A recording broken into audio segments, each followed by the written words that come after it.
Good evening, everybody. What's up? We're back. It's almost like we just did this a couple of days ago. I know, Weird. right? No, thank you, everybody that's in here and everybody to come. I'm hoping we can all pull together and help give some support to our brother Ark. He's had a very bad run of luck, one of the coldest winters we've had in a while, and his furnace has quit working. So yeah, we're calling it Operation 10 Teepee. Operation 10 TP.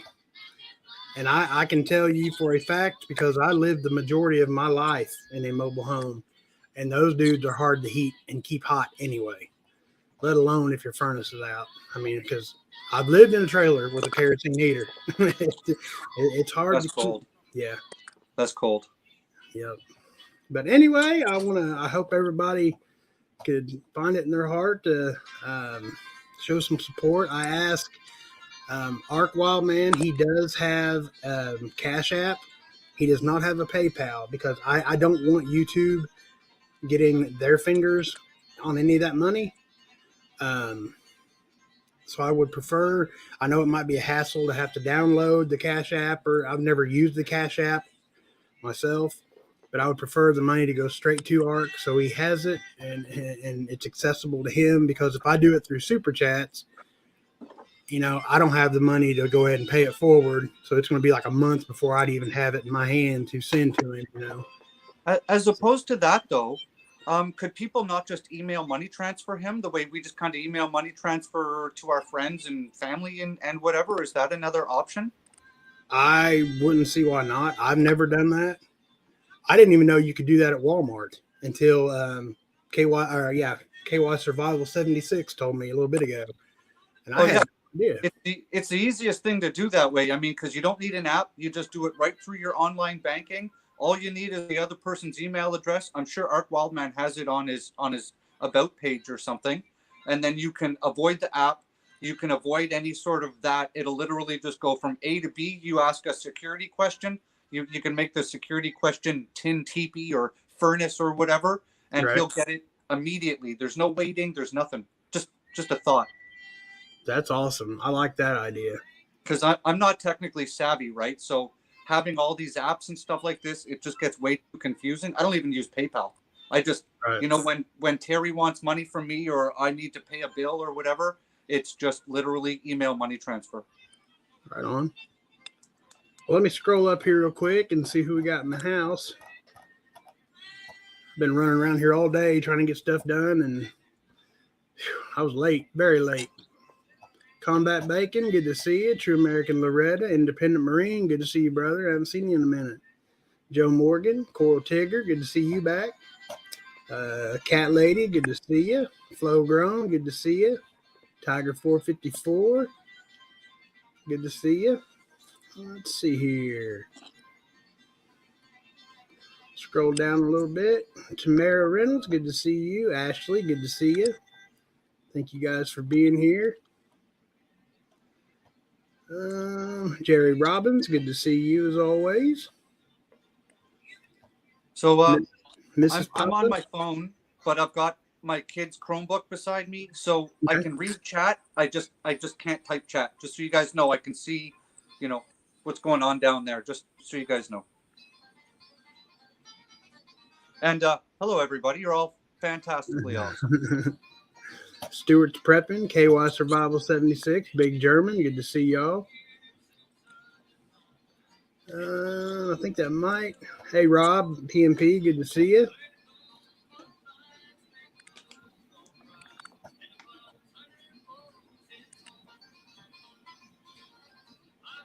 Joe Morgan.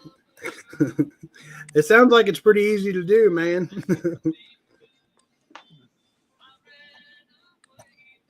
I'm your Huckleberry. Good to see you. Thank you for being here. I appreciate it. Northern Girl Hobbies. Good to see you. This is what I'm talking about. We put out a call to help, right? Look at how many people are just flooding into this chat. We're a community. How many other communities out there do stuff like this, right? How many people in this chat right now have even ever met Ark Wildman in person? Very None. few. I mean, maybe a right? couple. Right? But, And here we are. We're gathering our masses. We're going to put our heads together, and we're going to figure out how we can help get this man a furnace.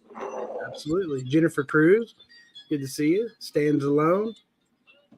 Thank you. I appreciate you being here for ARC. I really do. Chris Pyatt, good to see you. Thank you for being here. Widgets World.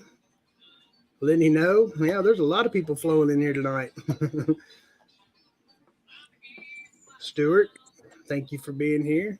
So, wild man is a good man. Absolutely. Hutch, good to see you, man. Thank you for being here. Let's see. Mama Red, that's a new name. Good to see you. Bug Out Dude, good to see you. Thank you for being here. I think that catches me up. Sammy J, good to see you.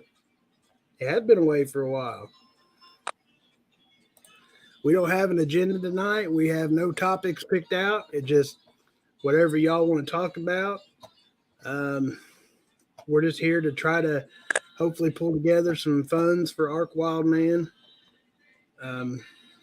Whether be it the Cash App or email funds transfer. Like I said, just please no super chats because YouTube takes too much money out of that, and he needs all of it. Ask Green Thumb if he's going to share with the rest of the class. Gotcha. I have lots to share, and growing season is starting in a couple of weeks, so.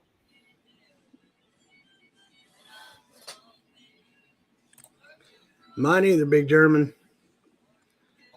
I've got 2 eggs in the last 5 days. They are not big. Yeah, mine. They're not liking the cold, Tommy? No, they've pretty much went into. They're being stingy right now. Are you doing a deep bedding method on the floor? Yep. Are you adding to it every couple of weeks? About every 2 weeks. I mean, it's pretty deep. Okay. I've got it as warm as I can, possibly get it in there for them. Right. Just they're not digging it. I mean, they was laying perfectly fine until it got cold. Yeah, like 12 degrees and lower, and then they just kind of pump the brakes. Yep. Have you switched them over to scratch grains? They what do I use? Just layer? I use the layer crumbles, and I put some cracked corn in there. Those are usually, but yeah. If you use scratch grains, it's got a mixture of a couple other grains in it. It helps heat their bellies up when it gets really cold. We've switched over to a scoop of scratch grain and 3 scoops of crumble per feeder now, and I'm getting 2 duck eggs every morning, and I only have 2 females, and I'm getting on average 5 to 7 chicken eggs a day out of the 10 layers or so that I got. Really? And it's minus 30 outside Celsius right now. So yeah, I think it got up to 26 today. And I said that, I've had 2 eggs in the last 5 days, 6 days.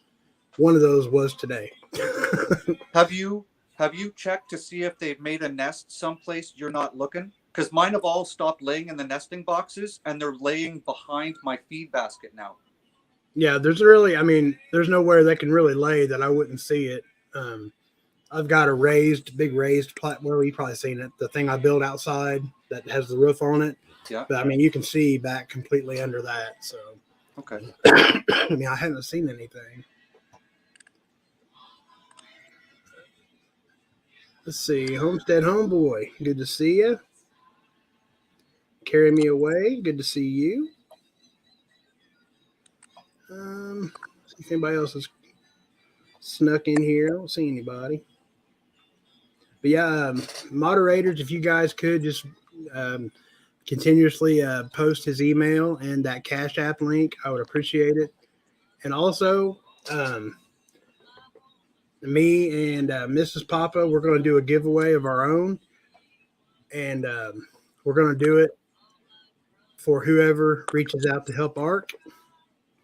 We're going to pick somebody to reach out and help them. We are going to do a giveaway of a springtime garden type package. There'll be a bunch of random seeds, maybe some little gardening tools. We're not totally decided yet, but it would definitely be, a decent giveaway prize. That's It'll cool. just be, and we're gonna, whoever helps Ark, that gets you in the drawing.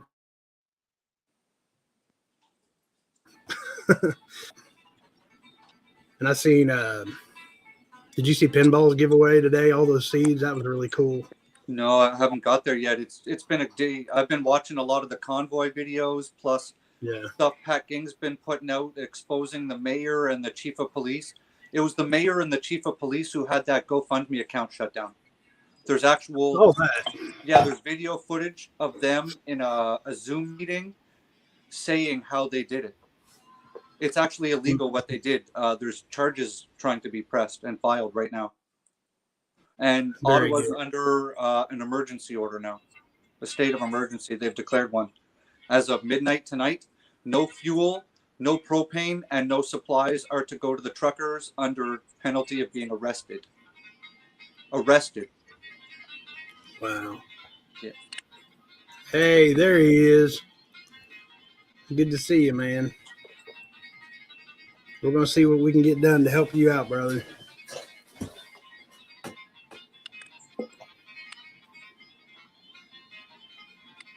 What's going on, Homestead Homeboy? How you doing, buddy?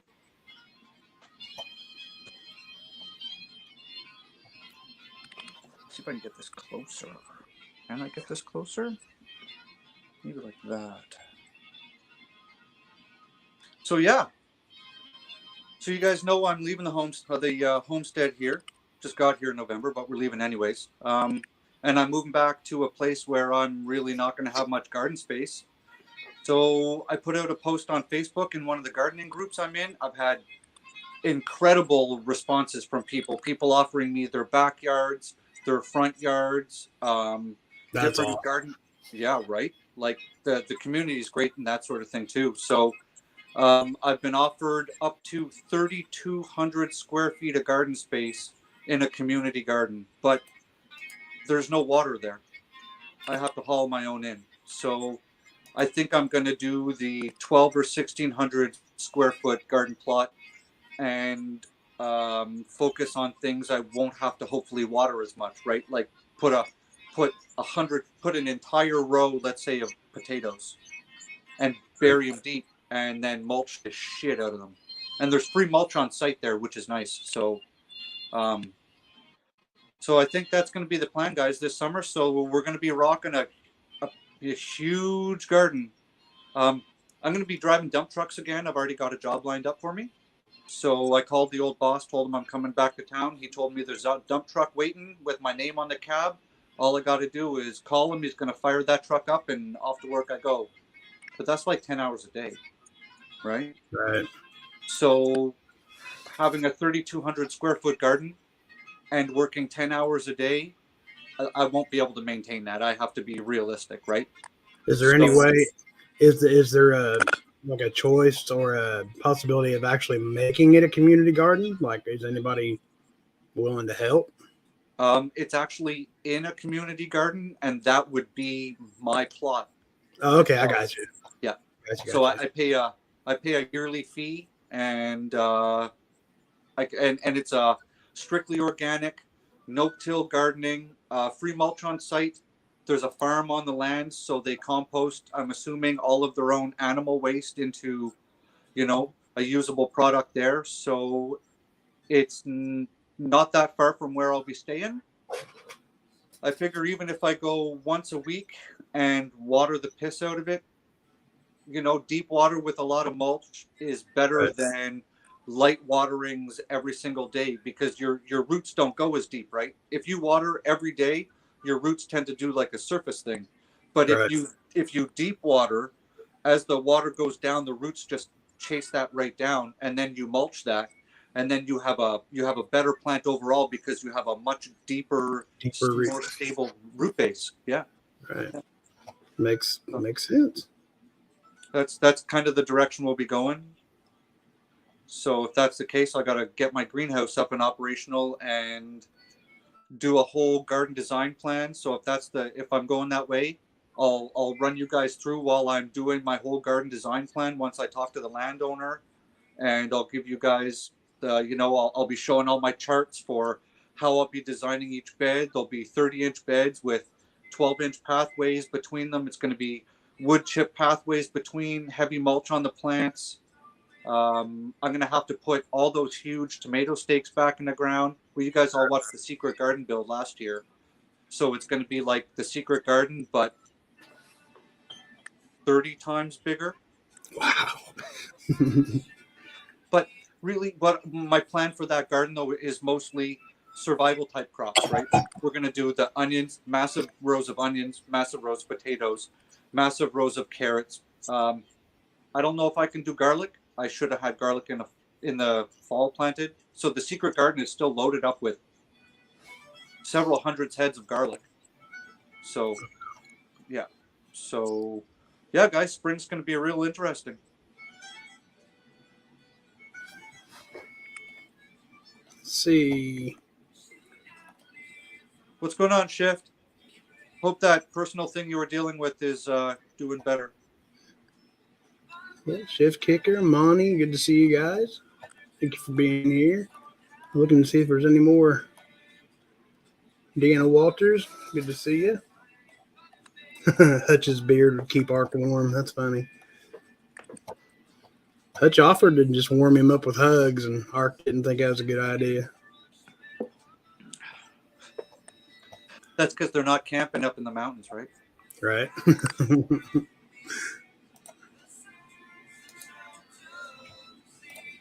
I'm going to throw that link in there if anybody wants to jump on here with us. You were more than welcome. Like I said, there's no agenda tonight. The only agenda is to help out Ark in any way we can.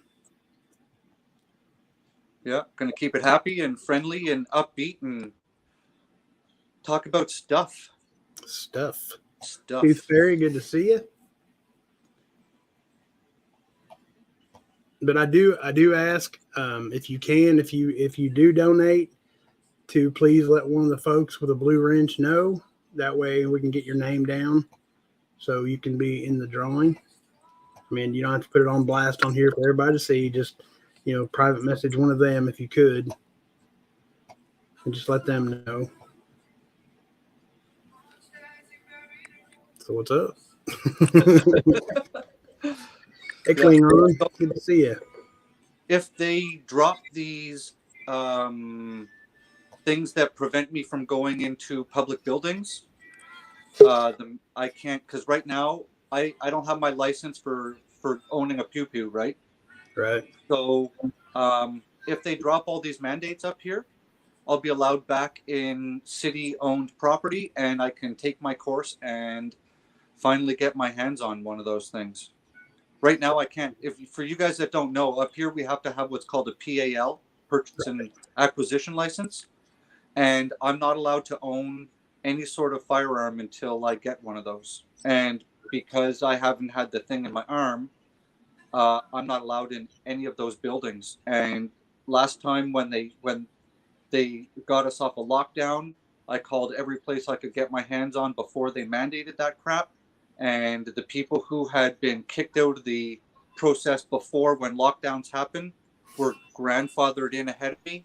And so it literally, the day they opened, they shut down the registration because they were just so full. So that's one of my other plans.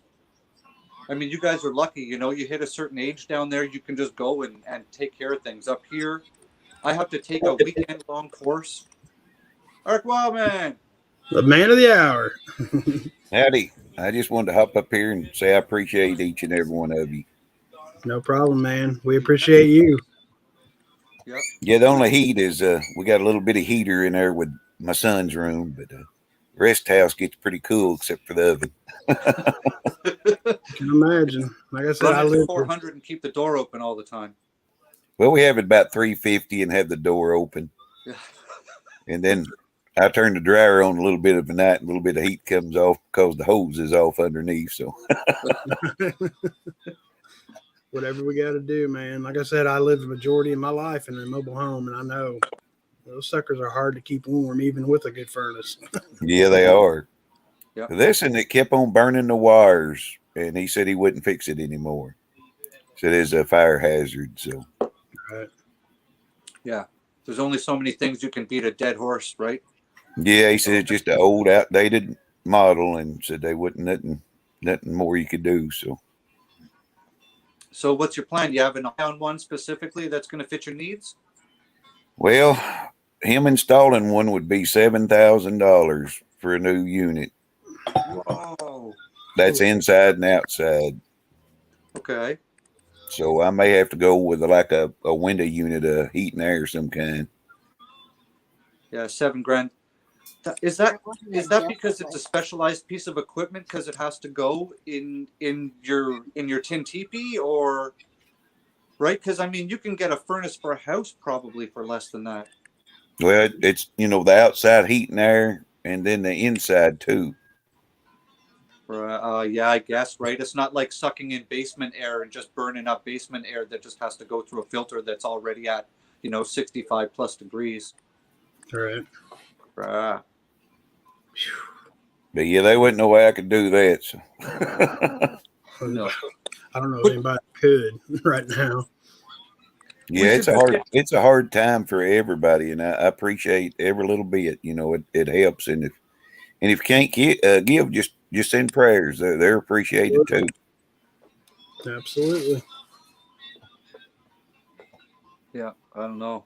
You should get yourself a wood boiler and then just run the pipe across the middle of your ceiling. It's a little old trailer though. It's just a little 2-bedroom and a 1 bath, and it ain't hard to heat or cool, but it just just a mobile home. Right. And that stuff always happens at the worst time. Which Oh, I mean, yeah. of course, your furnace ain't going to go out in the summer. I mean, clearly, what I No, mean? my air did in the winter. I mean, my air did this summer, and he come and fixed it, and then it started giving me trouble this winter. He said he couldn't fix it anymore. Are you able to get a bunch of round hay bales and make a windbreak to stop the wind from hitting your trailer from the prevailing wind, whichever direction it comes from most? Because you could probably set up a windbreak with, a dozen hay bales, and that would probably drastically affect the heat loss coming out of your house. I don't know. I got trees and stuff around pretty close. Okay, that's a good windbreak too. Yeah. Yeah, because I'm part of a couple of homesteading groups on Facebook, and in the fall there was a lot of those questions like, I'm living in a trailer, I'm living in a mobile home.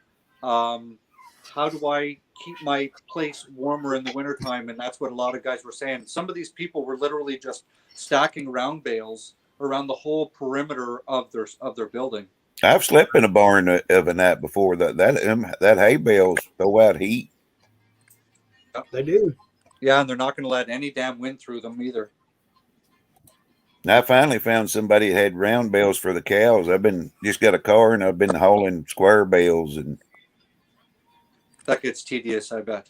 Yeah. Everybody around here didn't have none, so I finally seen the guy on the road, and I said, "Hey, man," I said, "You want to sell any of that extra hay?" He said, "Yes," at 30 a bale delivered. You can't beat that. No. Okay. I'm buying square bales up here of non-sprayed straw for $6, and that's what we're using in the coop. Takes the whole trunk of my car up. That's what it runs. It's here. about $8 at the feed store here, square bales. And I mean, I think a round bale here, I can't remember. I'm thinking it's between 25 and 30, not delivered, but 25 and 30. He brought me 2 and set them out, and he said, "If I need any more, just holler." I was like, praise God. You know. Yeah, what's your phone number? I'll be calling you real soon. Yeah. Yeah, when you find a resource like that, you try and lock that resource down. You're like, I'm going to be coming to you from now on, just so you know, when that phone rings, it's me and I need some. Right. Yeah. Well, that's what it's all about, right? It's about putting resources like that people have together. You know, you need a car problem, you have a car problem, you call your buddy who knows how to fix cars. You need hay, you call this guy. You need this, you got that. That's especially like where in Ottawa, where I was coming from. That's the way it operates there. Like, you know, you have a guy for everything, and if you don't, you call your guy, and he's got a guy for everything. So between you and a couple of buddies, you're pretty taken care of. I don't understand. Like right now, where I am, I'm 4 hours from home. I don't know anybody out here. Like, Right. like not a single person besides the people I'm associated with down here. So, you know, I've got car problems. How do I know a mechanic? I pick off the Google when I type in car mechanic near me. How do I know if he's any good? Right? Yeah. You know, back Right. home in Ottawa, if my mechanic was busy, I could call a friend and have 5 more mechanics' phone numbers. So it's about getting things like that together. Is there a Walmart easily accessible to you, Art? The nearest Walmart is Firefly Farm is asking. I'm assuming she's talking to you. 35 or 40 miles away. I'm way out here in the boonies. Well, you are out there because I thought there was a Walmart near everybody. I think that's their final goal is everybody's within like a rock's throw of a Walmart. Yep. And then that puts every other mom and pop shop out of business. Yep. It does. And they're doing a good job of it. It's 20, 24, 25 miles to the gas station for me. Yeah. And you know, that's the thing. I hate China Mart. I really hate China Mart. But I don't like going there. Right? But as a dad, I can't really match those prices anywhere else. Right? And they know that. And they know that. And it's a one-stop shop for everything. The only thing I don't buy at Walmart is their meat, even though it comes from Canada. I don't really trust Walmart's meat supply because I got food poisoning one time and it was from meat from Walmart. So I just go to the grocery store for my meat, right? But Walmart knows that. They know that you're going to come there. They beat all of the prices. They have that rollback thing. They do all that, and you spend all of your money there, especially as a parent, because you know when you're a single dude or whatever, you have way different needs than when you're a parent. So, damn China Mart. We had a Walmart in Waldron, but it went out. They closed it down. Really? A hardware store took it over, and True Value, and they have guns and about everything Walmart had. Okay. Good. Yep. Screw Walmart. See you later. Bye-bye. Piss off. That eats a hell out of propane will eat it. That's absolutely true. They do burn. Well, I mean, of course they burn through it, but you know what I mean. The buddy heater does use a lot of propane. I just got my fuel oil tank here filled. $1,080. Dang. It was $1.62 a liter. When I called 2 weeks before to get a price on the fuel, it was $1.53 a liter. And when I moved in here in November, mid-November, it was $1.42 a liter. So since November 15th, my fuel oil here has gone up 20 cents. 20 cents. Yeah. Yeah.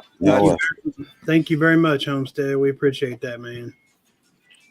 Thank you very much. Thank you, Homestead. I appreciate each and every one of you. Every little bit helps. It, you know, $2 or $3 helps. It goes a long way, you know. My wife and son, they're going to go pick up some chickens. They ain't even started laying yet, and the laying house fell in on them. Oh, crap. And what, so, snow load take the roof out? ice. Crap. I'm not Somebody sure. called and sorry. Oh, no, go ahead. I was just Yeah. looking at the chat. Somebody called and wanted to know if we wanted any. And I said, sure, they'll be laying. I picked up 2 cages on the side of the road the other day that somebody had lost. Cool. Finders And keepers. they come out of a laying house, but hey, they lay an egg. You feed them corn and they'll be yellow eggs. Yep. Yeah. I'm not sure Corn. what We just bought corn for the first time a little while ago, and it was $17 for a 50-pound bag of cracked corn up here. Ooh. 17 Canadian. I don't know what it's worth down there for you guys, but I figure It's 10 something a bag at my feed store, regular whole corn. regular whole corn too, eh? Yeah. But here at Tractor Supply, it's about 14, depending on the week, it's like 14 to $16 a bag. 40-pound bag. That's chops or whole corn? Just chop. Yeah. Prices are going up clear across the board. And they're going to even go up even higher, I'm afraid. Oh, yeah. They're going to make it home on the homesteaders. I mean, make it hard on the homesteaders, the farmers. That's right. You know. Thank you very much, Carrie. We appreciate it. Thank you very much. Yeah, they don't want people like us out there. That's right. Because they can't control us, right? Oh, well, we're going to jack up the cost of the food in the grocery store. Okay, I'm going to till up more of my lawn and I'm going to plant a bigger garden. Right? Control the food, control the people. Absolutely. Yep. Absolutely. Yep. But they're going to realize when the soccer moms start freaking out that they got a real big problem on their hands. Because once the soccer moms come out in force, look out. Right? But I just wanted to hop up here and say thank y'all and appreciate each and every one of you. And I'm going to go help them get them chickens. And, All right. Well, expand your flock. yeah, that's what I want to do. Just in case they're sick? They're not sick. They're just them laying hens adapt easier than the broilers do to cold weather. I don't know what it is. I guess because they're so fat. But I just appreciate you and Joe and Sean and everybody. And God bless you. And like I said, if you can't send $1 or $2, just send prayers. They're appreciated. Yeah. Right on, Art. Good to see you, buddy. Let's we'll figure this out and we'll get some money in your pocket, put it towards a new furnace for you. I appreciate it. God bless y'all. You as well, man. I love that guy. Yeah, he's good people. He's so humble. He's so like I was telling him on a comment earlier that his knowledge of edibles, man, like medicinal and I mean everything is just off the charts. Yeah, I'd definitely sit around a fireplace with him one night and poke the fire and drink beers. That'd be cool. One night, not talking, I would sit until he was done talking, man. Yeah. Just go for a walk in the forest and you can just show me the million things that I could just eat and right. And he could. I mean, he's awesome.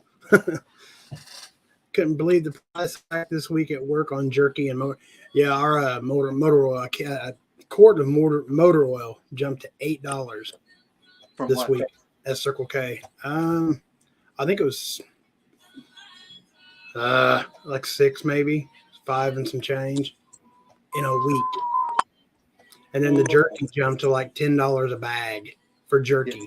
I've been seeing the prices going up on that. Like I don't to be honest, guys. I don't the smaller bags. I think if she'll oh, here it is. Work on jerky. A bag of jerky for 10 ounces went to $21. My bad. And a quart of oil for our brand went to almost $9 for just generic Circle K oil. Yeah. Wow. It's getting worse, and the wages aren't going up, right? Like, they are, but it's because nobody wants to work. Well, that people are just paying astronomically high wages just to get a warm body in there to work. That's true. Yeah. And you know that's on one hand, that's a good thing because that shows that people are no longer willing to work for. Well, what's your minimum wage there where you are? I couldn't even tell. to be honest. It's almost $15 here. And that's not great, but if you work full time at that wage, you're definitely below the legal poverty line. But Right. with a roommate, you could probably get by. You're not going to have a house to yourself on those wages. You wouldn't be able to, unless you rent a bachelor apartment. A bachelor apartment is $800 to $1,000 now in the city. It's crazy. Yeah, You our know? rent here is insane. Yeah, I've got my eye on a place in town. I called the property management team. They don't have any vacancies yet, but I called right at the end of the month, so everybody would have already put in their 60 days notice, and they would have already had new tenants coming in for that. But because of my previous history with that property, he's put my name right to the top of the list. So the first time a unit becomes available, I'm getting a phone call. And they also know my future employer. So because I've already worked for this guy in the past, so when I get there, I'm just going to get him to call them and say he works for me, and you're going to give him a place, and then I'm going to go down and sign a lease. At least that's the plan. Yeah, fingers crossed. That's the plan. Right. So, yeah. It seems like we're living more off of fingers crossed here lately. Have you noticed that? All the time. Yeah. Crossed fingers and prayers, man. Yeah, and hard work, and sometimes sometimes shit blind luck. Yeah. Yeah, I'm getting pretty sketched out about what's coming this summertime. I think, how many of you out there don't have that creepy feeling running up and down the back of your neck lately? Right? And everybody in this community, because I haven't read everybody who's running through the chat here, but I probably know most of you, right? And you guys have all prepped, and you're all prepping seriously. And I bet almost every single one of you is like, something's coming, and something's coming big. I don't know what it's going to be, but I think something's seriously on its way here. Well, I think the civil unrest is going to really flare up here pretty soon. As soon as it starts warming up, yeah, because they don't want to be out cold. It's going to be on. Yeah. Hey. Yeah. What's going on, guys? What's happening? Not much. Homestead homeboy making an appearance. How's everybody? Pretty good. Yeah. How you doing? I'm good. Got the pellet stove on, warm. Cold outside today. That's always right. Probably not as cold as where you're at. It's probably between -20 and -30 Celsius right now. Yeah, you can. That's like 3-4 degrees here, or Fahrenheit, right? Yeah. That's why I'm in the south. A few days ago, we got up and it was warmer here than it was where you're at, Sean, or colder here than when it was when you. Boy, I can't talk. Yeah, it was cold here. You wake up in the middle of January and it's colder than it is in Canada. You're sucking a lot. Yeah, it's cold. Yeah. Yeah. Right. And it really depends. When it's cold and cloudy, it doesn't feel as cold. Right. It's just kind of, it's the whole humidity thing, because we have a humidex here and a wind chill factor. So if it's -10, that's not bad. If it's -10 with an extra -15 degrees of wind chill, when you go outside, you need to bundle up. But if it just says it's -25, it doesn't feel the same on your body, right? It doesn't fuck your shit up as bad. Yeah, I want to live somewhere where the air doesn't hurt my face. Right. I'm getting too old for that. Like today, man, it was I think we almost hit 30, but it was like crystal clear skies, not a cloud in the sky, and it did not feel no 30 degrees. And that goes right along with what you was just saying. Like if it's cloudy and dark and it definitely feels a lot warmer because it holds the heat down. You know, Right. Yeah. It was 70 degrees here one day last week. No, that must be terrible. It was absolutely terrible.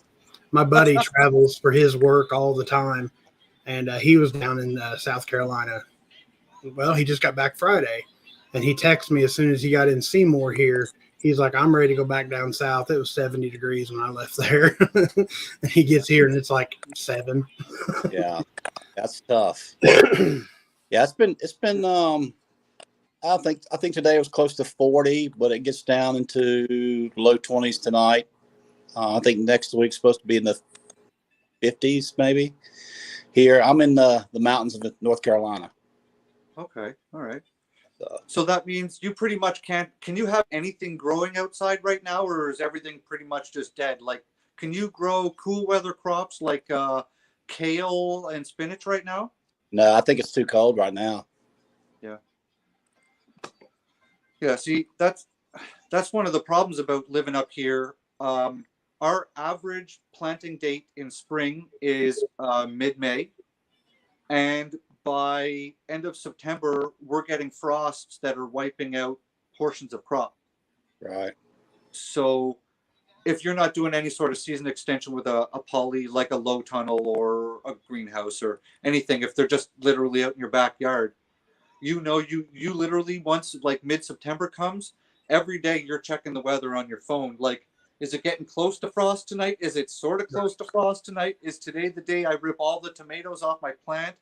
So every day becomes this weird guessing game of how long can I push it before I wake up in the morning with half of my crops frozen and they're no good to me anymore.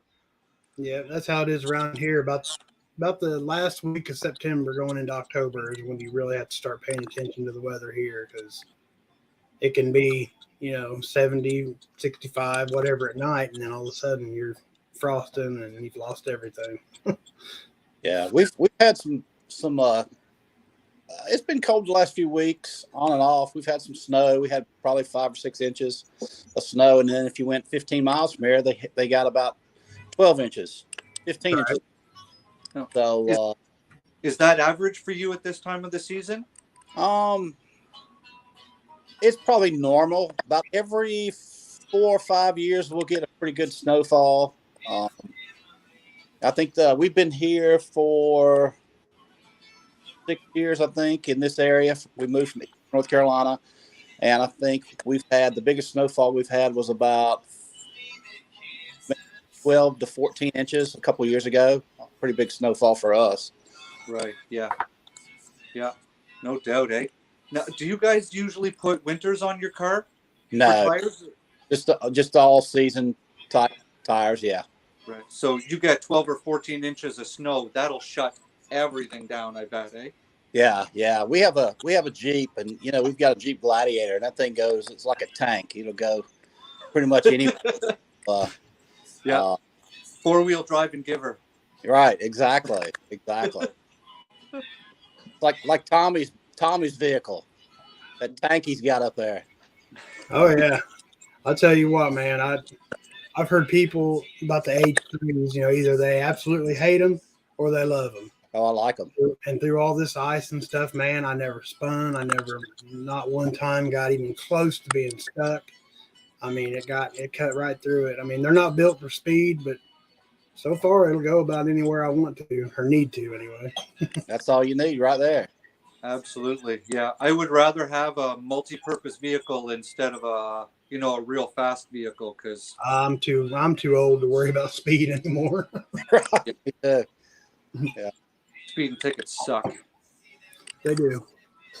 And crashing while speeding. Yeah, that's not good either. Never done that. When I was younger, I don't think I've car I ever ever had was Sorry, Tommy. No, I said honestly, I don't. Yeah, I have had one speeding ticket. I take that back. Crossed over into Ohio on the interstate. The speed limit goes from 70 to 55 at the state line. And there he is, with his radar gun. Bing! Quarter mile across the state line. He got me. Those are some fancy red. Oh crap! Yeah. Yeah, those cops in Ohio are sneaky. Yeah, you guys are. When I drove down to Nevada twice, I went to Burning Man twice, and you guys have cops that are sneaky as hell. They'll get like a power company to be working on the side of the road, and there's a guy in a basket pretending to be a linesman, and it's a cop up there with his radar gun, and you're like, what? See, they can't do that here, right? They can hide in the bushes and hide on the side streets and on the bridges, but they can't fabricate like a system like that where they can nab you for speeding. So That's crazy. yeah, driving to Burning Man, 4,700 kilometers each direction. The first year I did it in 4 days, taking it down, stay for the week, and then drive 4 days home. The second time I did it, I did the 5-day drive down, stay for the week, and the 5-day drive home. And the 5-day doing 4,700 kilometers is much nicer than the 4-day. Wow. Yeah. Especially when you're doing all the driving. Right. Yeah, Burning Man's a trip. If you guys haven't been to Burning Man, and look up some of the videos on YouTube. That place is like Alice in Wonderland for 7 days. Wow. Yeah, it's the experience. I got the tattoo, the logo of it between my shoulder blades. Kind of reminds me that there's still lots of good people out there, because when you go to Burning Man, you tend to meet a lot of good people. So Yep. Just a reminder. Out there, you're right. They're out there. They are. Yeah. And the thing is, you just got to filter through the good ones and the bad ones, because we've all had people we thought they were good people, and then later on you're like, dude, not cool. So Yep. Well, that's why I like to get on these channels, and Papa's channel and Nation and Southern Prepper One, and a lot of those channels, because everybody's on there, good people. They help each other. That's really cool. that's true. And I mean, look at tonight. Tommy threw that thing up saying, let's get together. Let's see if we can get some money for Ark Wildman. And I don't know how many people are in chat. 48, if that's accurate. That thing says 48. It was we got almost 50 people together. It was like 62. People ducked out. Hey, that's all right, though. 62 Oh, people. yeah. That's a good showing. I'm going to be here till probably 9 o'clock. So Okay. we still got a lot of conversating to do. Yeah. But that's what this is about, is to help help our own, man. Help our family. That's right. Yeah. Because if you can't, we talk to each other and see each other so often, like Yeah. anymore. Outside friends are like almost non-existent anymore, like, and if you can't depend on each other, here, where you're going to find anybody to help you out, because even your good friends, your close friends, really can't possibly, if you're real, can't know you any better than the majority of the people in chat do, because we share each other's lives all the time. Yep. Yeah. How many of us here talk to each other probably right now on a pretty much an everyday basis?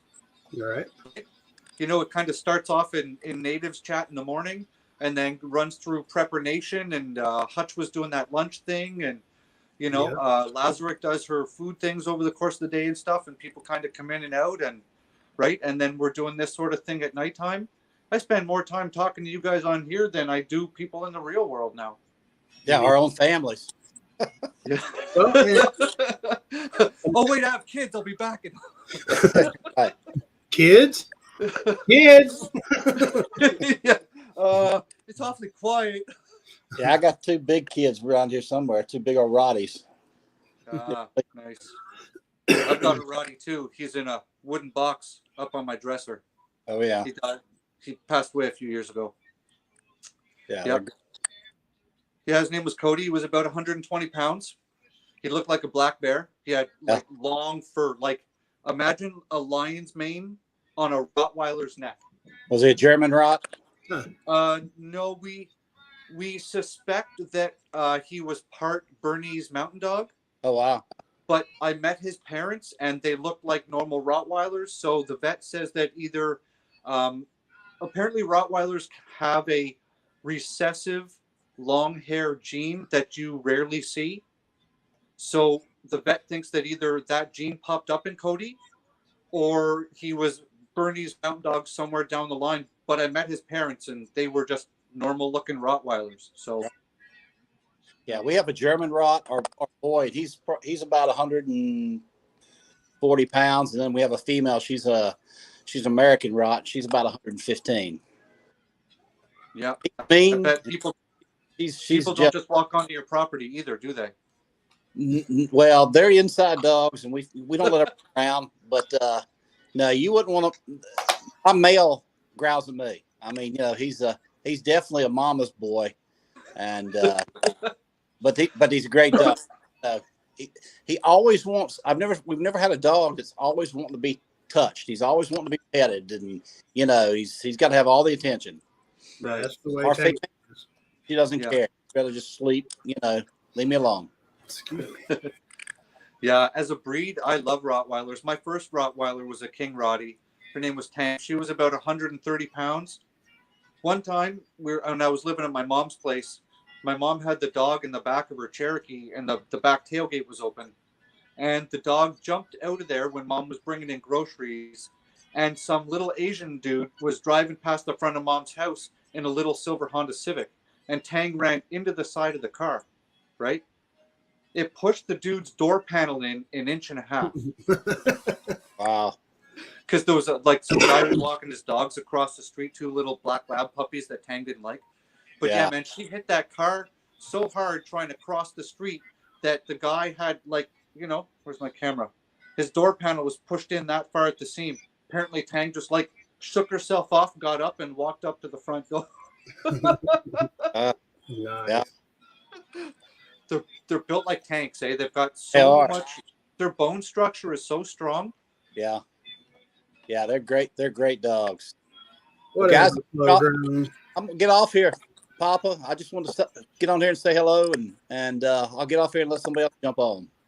Well, you don't have to run off, man, but I understand having stuff to do. Well, I do like John from Prepper Nation. I lurk. I do a lot of lurking now. I do too. I absolutely do a lot. But it's good to see you guys. Good talking with y'all, and I hope you raise a lot of money for art. Yeah, that'd be nice. Yeah. Speaking of that, again, if you guys do donate, make sure you let one of the mods know so we can get your name put in for the drawing. Like I said, you don't have to announce it in the chat or nothing. Just get with one of them or email me and let me know. That's fine too. papaprepper@yahoo.com, just so we can get you guys in our little giveaway. All right, guys, I'm going to get off here. I'm just going to keep watching. I'll talk to you soon. All right, man. Have a good one. See ya. All right. Another good dude. Number 2 again. Yeah, Flo grown telling fibs. He said, I don't have any friends except Tommy, and he don't like me that much. Not really. Not too much, eh? Yeah.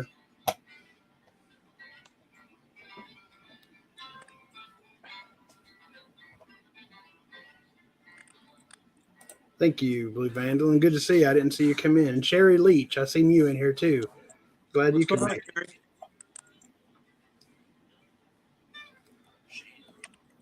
So you're going to make your own compost this year, Tommy, or what? You're going to expand your beds or fix your beds, or what's your plan? I am expanding. I'm definitely expanding. I'm wanting to get as much food as I possibly can out of our yard and still have somewhat of a yard, Right. Like I don't want to, well, a lot of our yard, you can't. I mean, it's totally ungardenable. Is that a word? Ungardenable? We can make it a word. All right. A lot Snoop does it all the time, right? A lot of it's really low lying. Like if we get any substantial amount of rain, like that part of the yard just stays saturated like for days. So anything I put out there would just, I wanted to put maybe a couple willow trees out there because willows, I mean, they thrive in that and they'll dry it up, you know. Why don't you just put a swale through it, a shallow swale, and bleed the water off? Well, You know what a swale is? Well, out there, that's where the water main and everything. There's a lot of water pipe out here. Out there where that water stands. Because you can put a swale in that'll function, and even with like a 3-inch depression. You know, it doesn't have to be like a deep trench. You just kind of make like sweeping, you know, just like a little tiny creek bed, and you can just run that right through your yard. You can still have your grass growing in it. You can still cut it with a lawnmower, but it gives a direction for the water to bleed off of. Well, there's a ditch out here, but it like, I don't know. It's just the way it's a swamp. Plain and simple. That part of the yard is just a swamp.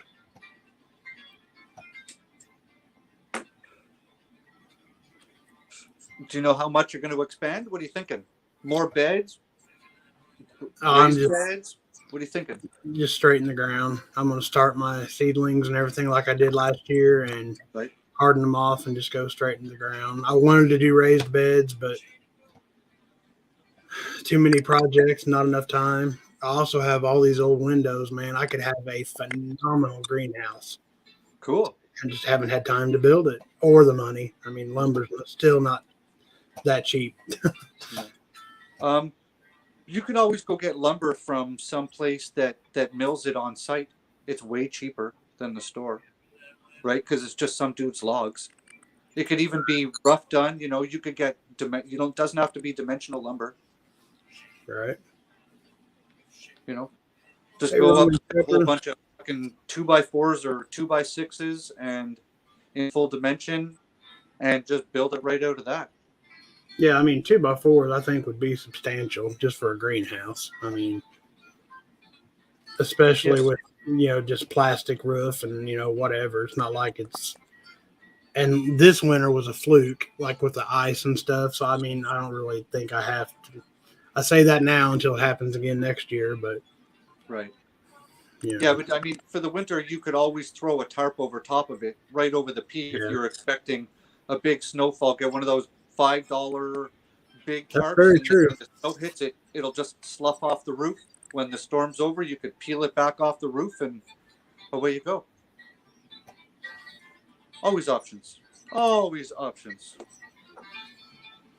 Yeah, if I do that big garden, I'll be doing 30-inch rows, 30-inch wide rows.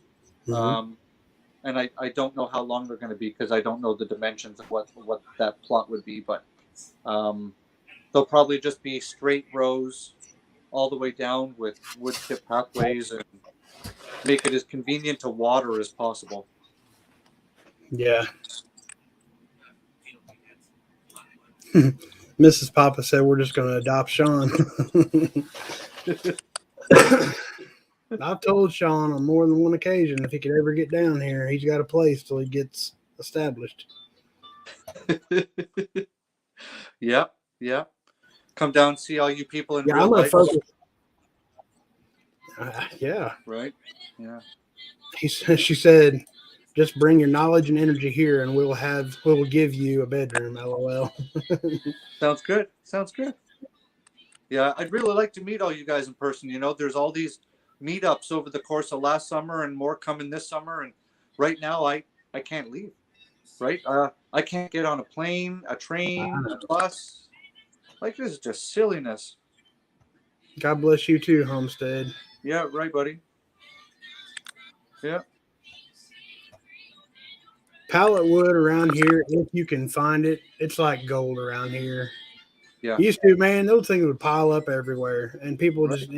Some stores will still give it away if you can be there, like as soon as they throw it away, you know, because it's like somebody throwing out a bag of crack or something. It's like it's gone, you know. Somebody's going to be there to snatch it up. And some of the pallets I'm finding now are made out of really, really crappy softwood, right? You can't even take them apart. They just blow up on you. Yep. But I mean, that might also come from they're having a shortage of wood, they're having a shortage of materials, shortage of staff, shortage of drivers, shortage. Maybe this is just kind of where companies are at now. Like, just be glad I didn't put your shit on the fucking floor. Hey.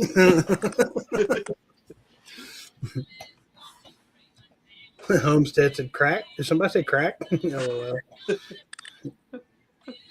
Yeah, I think this year, I didn't mean to avoid your question, but I think this year I'm going to focus on mainly, like really focus a majority of my space to tomatoes, beans, Yep. cucumbers, and corn. Because aside from like lettuce and stuff, of course, where you can throw anywhere, and but the majority of my space, that's what I'm going for, is because that's what we eat. I mean, Well, we go through tomato sauce and stuff like it's nobody's business, yeah, so and potatoes. I don't eat as many potatoes as I'd like to because I just can't anymore, health reasons. But right.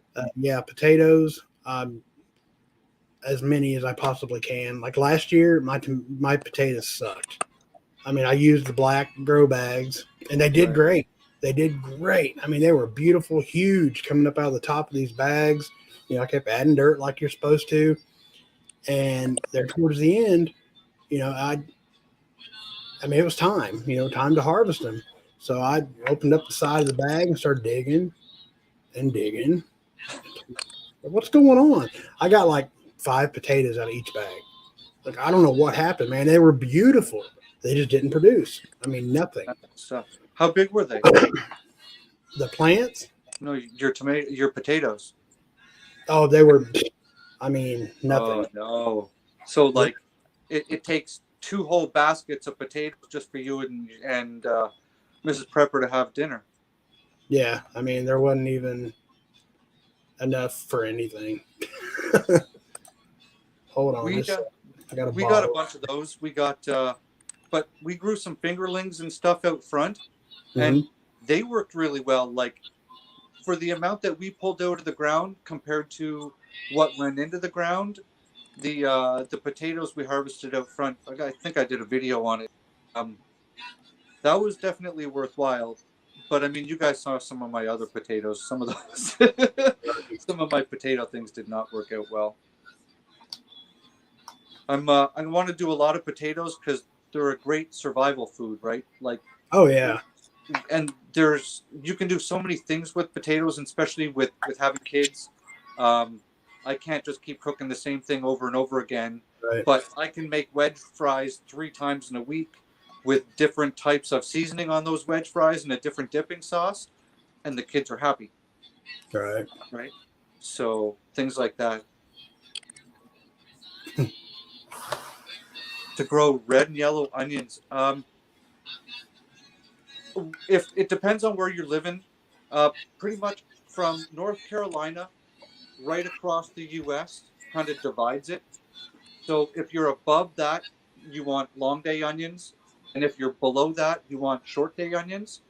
I do long day onions here. I start my onions normally in March, and that's a little too late. I should be doing them in February, and I'm harvesting my onions in the fall.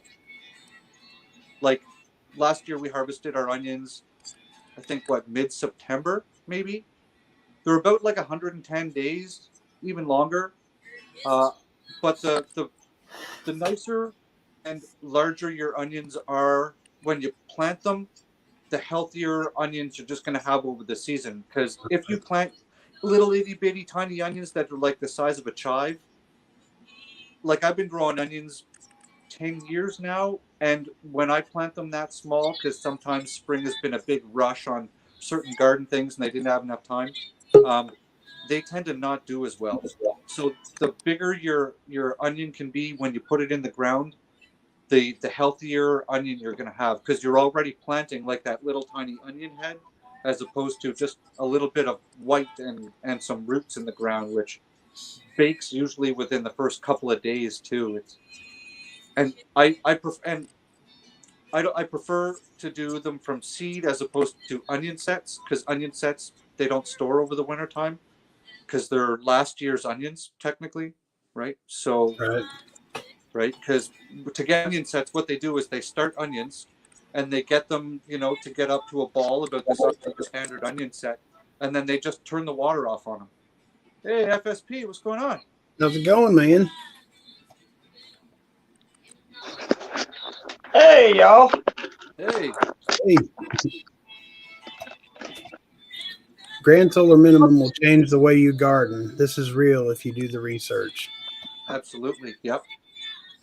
I'm a firm believer that everybody who has the space should have a greenhouse or a polytunnel on their property so they can do spring and fall season extension, because I think we're going to have a lot of problems with that. If we have a spring that pushes up until June up here, and then we have a fall that encroaches on the beginning of September, things aren't going to grow because we get feet and feet and feet of snow up here.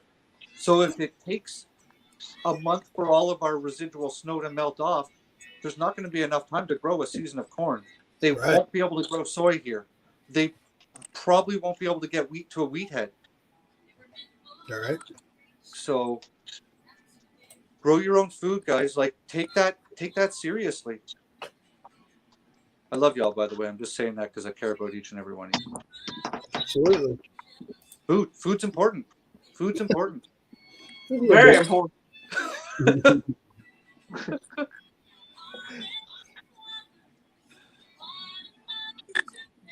Hey, Papa, I wanted to let you know I'm sending Ark a donation through the mail. So it'll be there in a day or two. Awesome, man. Thank you very much. Hey.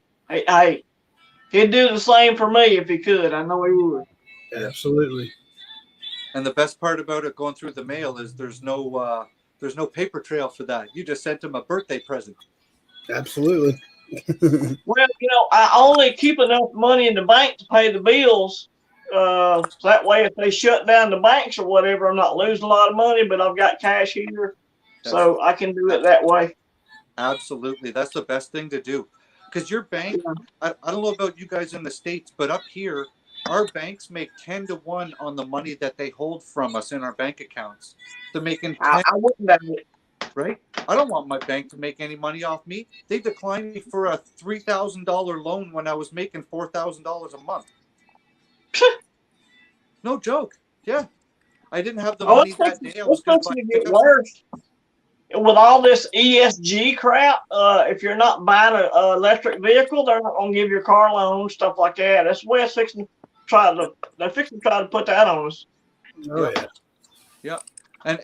And most people now who get a car, that's why they're offering it financing for 8 years now. Paid off in 8 years. By the time you own that car in 8 years of income, will be worth shiza. Yeah. PG-13, Tommy. I'm trying. I'm working hard here.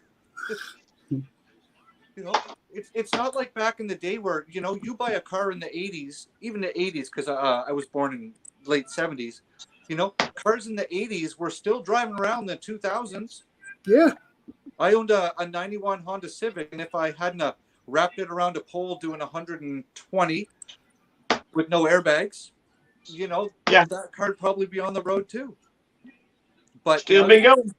Yeah, but you buy a car these days, they're made out of garbage metal. They rust within a couple of years. The paint they put on them is crap. Yeah. Right?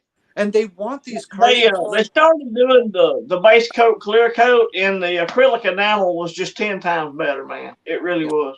It was. Yeah. And this is all by design. Back in the day when they made something, they wanted you to own that and drive it into the ground. Right.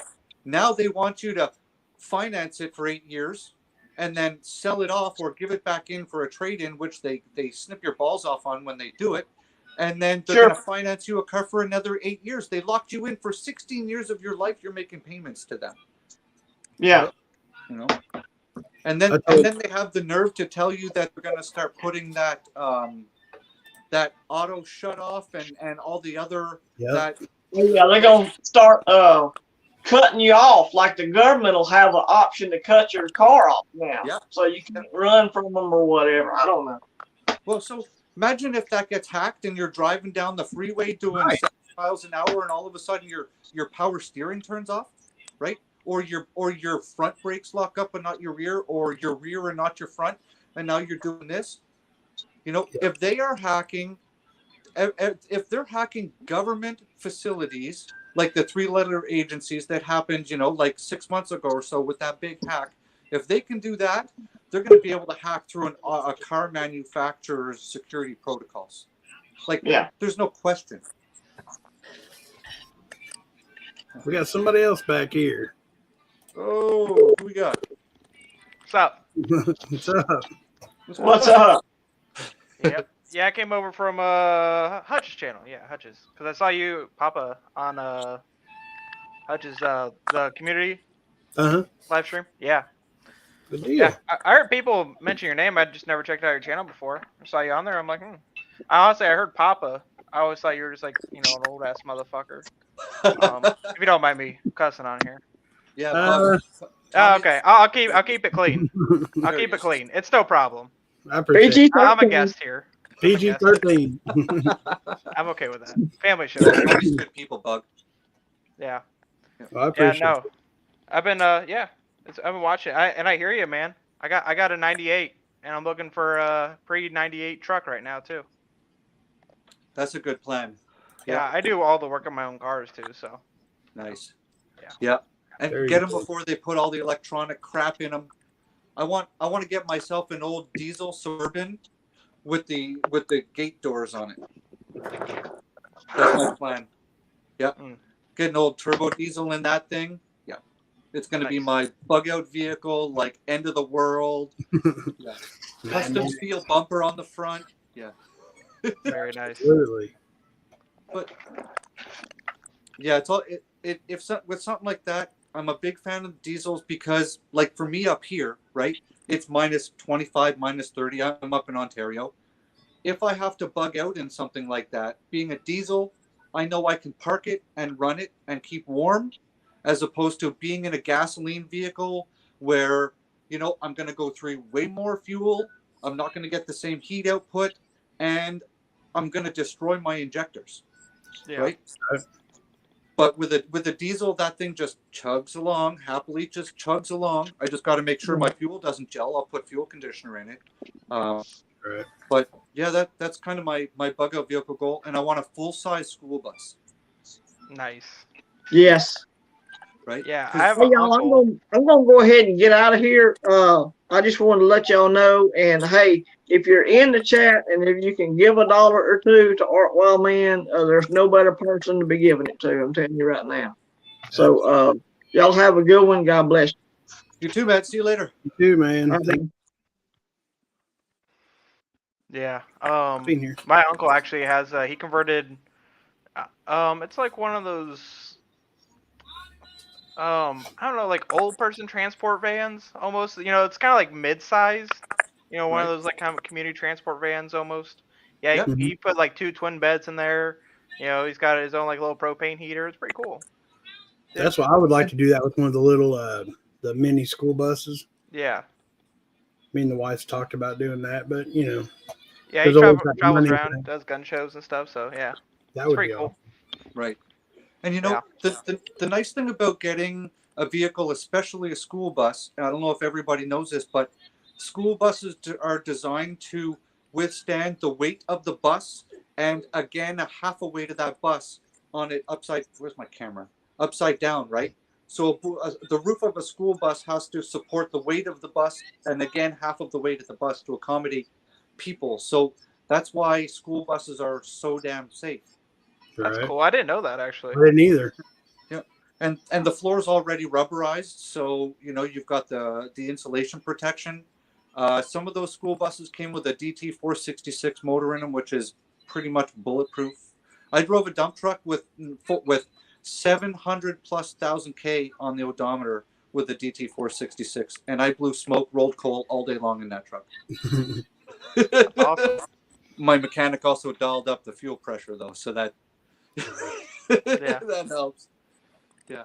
Yeah, school bus. And you know, the good thing with a conversion with something like that is if you have any sort of skills, you can do it all yourself because it doesn't have to be ministry guidelines, right? Yep. If you want to make it out of wood that you mill off of your own trees and you just sand it down and lacquer that and do all of your countertop in that, you can do the whole thing soup to nuts. And even better, if you need to do your plumbing, you don't have to use copper pipe anymore. You can just use PEX. You know, anybody with enough hand strength to squeeze the locking tool there can install PEX. It's not hard anymore. Yeah. Yeah, no, it's pretty amazing stuff you can do yourself. If you really just put your mind to it. Right. Right. And with YouTube University, if you're like, oh, how do I run the water lines in this? You're like, get on your finger like. Yep. Yeah, you can be your own anything, really. Right. And that's pretty awesome. It is. That'll actually be a thing pretty soon. Certified YouTube mechanic. Right. Hey, man, that's like half of where I learned to do all my stuff to work on my car. That's where I go. Yeah. I mean, it's beyond helpful, and then also my dad helps too, and that's awesome because he's been working on Fords his whole life, and that's all he owns. Right.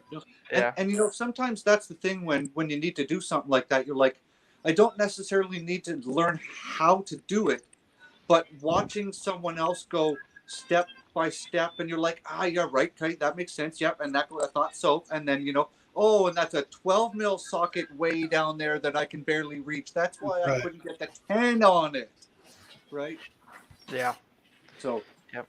Yeah, and then also if you dig yourself down deep enough when you're working on your car, you're like, oh crap, man, I'm already down this deep. I just need to keep going. You know. I've been down that route, like changing out my gas tank and fuel pump. Like I didn't have an impact wrench and bolts, and mine said 95 Mustang, and the bolts on there were they were all rusted out. And I had to take a 4-foot lead pipe, attached probably about 8 to 10 inches worth of like socket extensions, and just crank it. And even when I broke it loose, I still had to use the lead pipe because it was just so like all the way through the threads. Right. I just keep cranking it. Yeah. Click, click, click, click, click. It was like, I'm not kidding you. It took about an hour and a half to do 3 bolts. And like these are long bolts too. They were probably about that. And I was tired. It's like, thank goodness I'm young, man. I feel bad if my dad was out there doing that or something. Right. All right. Because I mean, that was rough on me, and I'm in good shape. Now, see, this is something I would have never thought of. As a former SUV dweller, think about building your bed on the passenger side, not the back end. Drunk hit and runs are a thing. You need space around your sleeping space. I would have never thought about that. Yeah, absolutely. That's a good idea. Yeah. Yeah, there's a lot of drunk idiot drivers out there. Roman Pepper, you can come on up if you want. Sorry, he was asking. No, you're good. Yeah, I don't drink and drive at all. Like you know, I'll have a beer at supper time and drive home because my blood alcohol level is still 0 because you know I just ate supper and stuff. But I don't drink and drive. I got older and I saw too many accidents happen and hear too many horror stories, and I'm like, I couldn't live with myself if I was that guy. And that's what it comes absolutely. to, right? You know, you hear about someone broadsiding a minivan and wiping out 2 parents and leaving 5 kids with no parents. Absolutely. So we just had whenever all this snow hit, Thursday, Friday, whatever, over on the interstate right out of town here, they had a semi truck flip, was intoxicated. This truck driver, I mean, all this ice and snow, was out running, intoxicated, had narcotics in his system. They didn't say what it was, pills or whatever, and marijuana in the truck. Oh, great. Yeah, awesome. How can you even have that little of, I mean, you have absolutely no, I would say morals, but that's even, I mean, there's no way you could value any kind of human life, any kind of life, period, to getting something. I mean, you know, driving under the influence, whatever, is bad enough. But to put yourself behind that much power, knowing you're in those conditions, you know, Yeah. and he went just a little bit. I mean, In this guy that was environmental condition. Yeah, I have a couple of family members that have been, trucking pretty much their entire adult life, and yeah, from what they tell me, meth is a really huge thing with truck drivers because they're only allowed to do 8 hours a day, but a lot of them go more because Right. more trips you can run, more money you can Yeah. make, obviously, Yeah. and Yeah, run meth's a multiple really big thing. logbooks. Yeah. It's hard now with the electronic tracking systems that they have in these trucks. But the guys who don't have them and who run just straight up logbooks, they'll have 2, 3, 4 logbooks, and they just got to remember which one they need to pull out to give to the officer when they get pulled over or at the scale, right? But some of the new trucks that have that satellite tracking system, it's up to the second, right? So they know if your tires are turning, they know how fast your tires are going. They know if you're in a parking lot and the truck is idling. They know if the truck is not running in a parking lot, and it's all sent to head office, and it's all kept on a great big database. And the cops, when they pull you over, they can check all that too to make sure, because you can't fudge that, because they know they can just literally pull it up to where you said your brake is, and they'll see that the truck was stopped and idling in that time frame, which is your mandatory downtime, right? And then back on the road again. And if you violate that, they take offense to it. They get really mad. Yeah. Yeah. I'm not huge on government interference, but I mean, honestly, that's a good thing. There's a lot of power in those things, and I mean, Yeah, they cause tons of accidents. What's up? Really. that's Yeah. true. And What's going on? I'm having like a volume issue today. How y'all doing? All What's right. going on, How are Roman? you? Good. I was gonna come on a few minutes ago, but the dogs got in a riot, and I wouldn't have heard a thing. The potato's in protective custody now. How you been, Tommy? It's been a while. Hey, Green Thumb. hey, buddy, Just doing the things, man, and JR. trying I'll be to. right back. I got to go have a cigarette outside. I'll let you three enjoy this conversation. All right. Trying to get rid of this snow, man. Y'all Right. still got snow on the ground? Yep. Oh yeah. Yeah, it lingers here for a while. Just Yep. 2 or 3, 4 inches the last couple weeks here. No. Yeah, no, it's bad over here in southern Ohio. Well, not terrible. Not terrible. It's just I drive a Mustang with old tires on it. I need to get new tires on no. that thing, and yeah. Man, So, I used to drive 20 years ago. I had a Firebird. oh, And nice. God, I remember those. yeah, not on snow. I mean, that's all I had, so I made it No. work. Man, it didn't take much. You flinch and you're spun around. Right. Yeah, and a Mustang is not a border vehicle or a snow vehicle at all. No. Well, That's- what's the terrible thing is the place where I'm in right now. Whoever built the garage, they built it real stupid. Bless you. So here's the blacktop, and then here's the garage floor. So you have to go. Yeah, it floods too. Oh, And then on top of that, there's like 2 or 3 inches worth of ice and snow packed down. And so I've been out there shoveling a little bit, every day since Thursday, and then putting down some ice melt. so your garage is below the blacktop? Yep. I have the same problem. Why would Yeah, they man. do Some that? builders, right? When they built our garage, I mean, the garage is 40 some years old, but when they built the house, they made the driveway that kind of goes up to the street. And they didn't put a drain or anything in the driveway. So anytime we get a good downpour or, whatever, It goes to your garage. Yeah. We had the same thing in Houston, but they designed the driveway to be the drain. Right. But the neighbor's tree grew under the driveway and made a bump right in the middle. So I get like an inch of water. During Harvey, I literally put an old sump pump in my garage to push the water, try to push it to the street. We've got a drain in the garage, but it can't keep up. If we get a good downpour coming down a 20-foot wide concrete driveway, it just like a waterfall going in there. And I have to make sure I keep everything that is of value up off the floor, at least 5 to 6 inches, because it will get. I'm talking, it floods.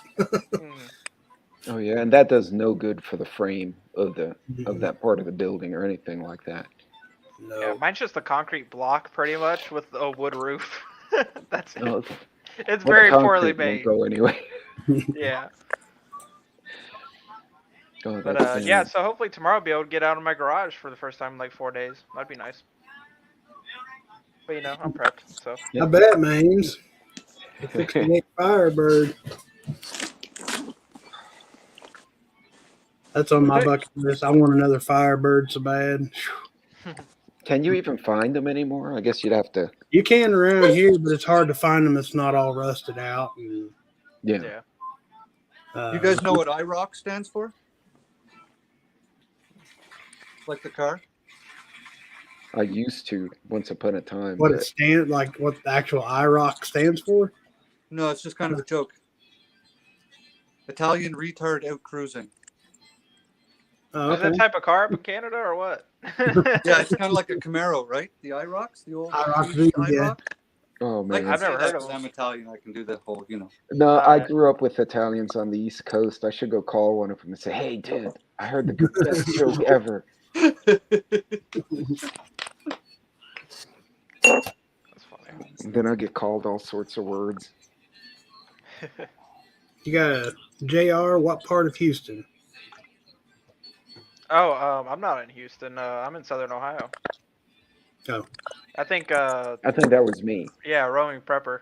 Yeah. Yeah, northwest. I used to be in the northwest side of Houston, outside the big loop. Now there's another loop that just keeps making loops. So it was a previous loop. Building out for the population.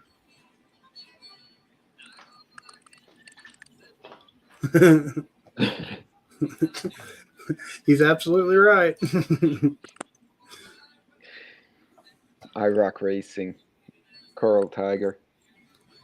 No, IROC does stand for something, and I can't remember what it was. Yeah, and that's gonna bug me. I used to know that. Everybody's gonna get out their Google machines. I know. Right. Somebody's gonna put it in there. I think that's before my time. Yeah, they were. Wow, that was a kick in the gut. Well, It's like, I'm like that. Oh, it's gray in Hey, there. my daughter is 20 years old, okay? And me and Mandy was talking about the old Cutlasses and Trans Ams having T-tops. She Yeah. says, what's a T-top? Oh wow. Ouch. There we Yeah. go. International Race of Champions. International Race of Champions. Huh. How old do you think I am, guys? 24. Actually, yeah, pretty much. I'll be 24 this year. Yeah, you got it. Hey, good pick. Yeah, He's just a youngin'. You've got Yep. lots to learn, young Padawan. I do. That's my middle child's age, believe it or not. Oh, I believe it. No, I've been up in Prepper Tribe and natives and stuff and I've been following them for a long time and for the past probably 6 months, a year or something like that. Yeah, 'cause I think I found them through Angry Prepper. Yeah, but yeah. Yeah, No, there's I've noticed that I'm probably the youngest or near youngest in this little community, more than likely. Well, I'm kind of happy to see a lot of younger folks Right. are popping up on either YouTube or Instagram or TikTok. I see a lot out there Yeah. talking about the stuff we talk about, That's good. Yeah. Because it's a generational thing, right? Like, Mhm. I went through Y2K and I started prepping about a year before Y2K, like actively prepping. I've always been collecting stuff that I've kind of needed along the way, right? And been more prepared than I'm the guy who, when him and his buddy goes out, I've always been the guy with the backpack with the water bottle and the first aid kit and a flashlight, right? Yeah. Knife on my hip. I have carried a knife on my hip since my Be parents. prepared and all that stuff. I did Beavers, Cubs, Scouts. I did Sea Cadets. I did the thing before Sea Cadets. I quit Sea Cadets because I was like 16 and I had to go in on Saturdays. and I would rather have been out hanging out with the girls on Saturdays and course. doing the car thing, and right. So That's how you got kids. Yeah. And now I have kids. Yeah, I'm getting up there. Yeah. But it's really good to see some of these younger people doing this because it takes time to learn the skills, and you can have all the stuff, but if you don't know how to if you don't have skills, skills are what's going to save your life at the end of the day. Yep. That's true. Absolutely. But having been doing this for a while, it gives you time to go through what's good preps and what's bad preps, because we've all bought preps that we thought were like, yeah, this is the thing I'm going to need every time I need to use the thing, and then the first time you go to use the thing, you find out it's a piece of crap, and you're like, back to the drawing board, right? So then you talk to other people in the community, you're like, I bought XYZ and it's junk, and then people will give you suggestions, like, for anybody out there, they're like, oh, I'm thinking about getting a good pocket knife. Anybody have any suggestions? And you'll get 45 different options. Right. Yeah. Yeah. So it's nice to be able to draw upon experience like that. What works, what doesn't work.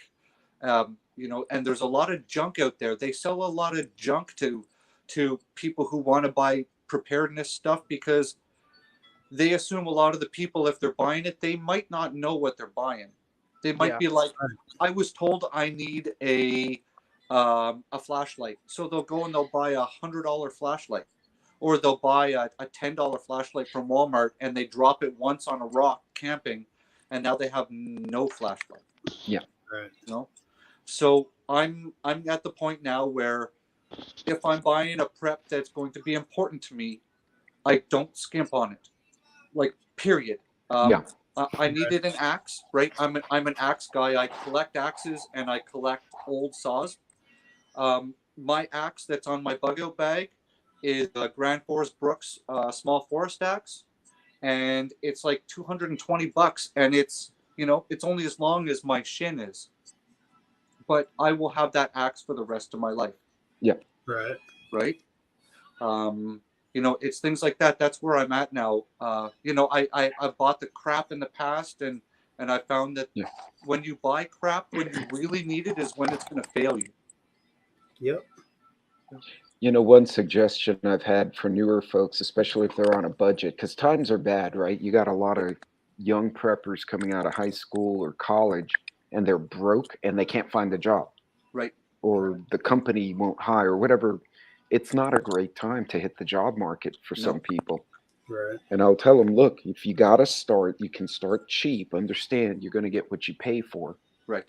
But, get that dumb Tupperware you put the Christmas ornaments in, that you buy in Walmart.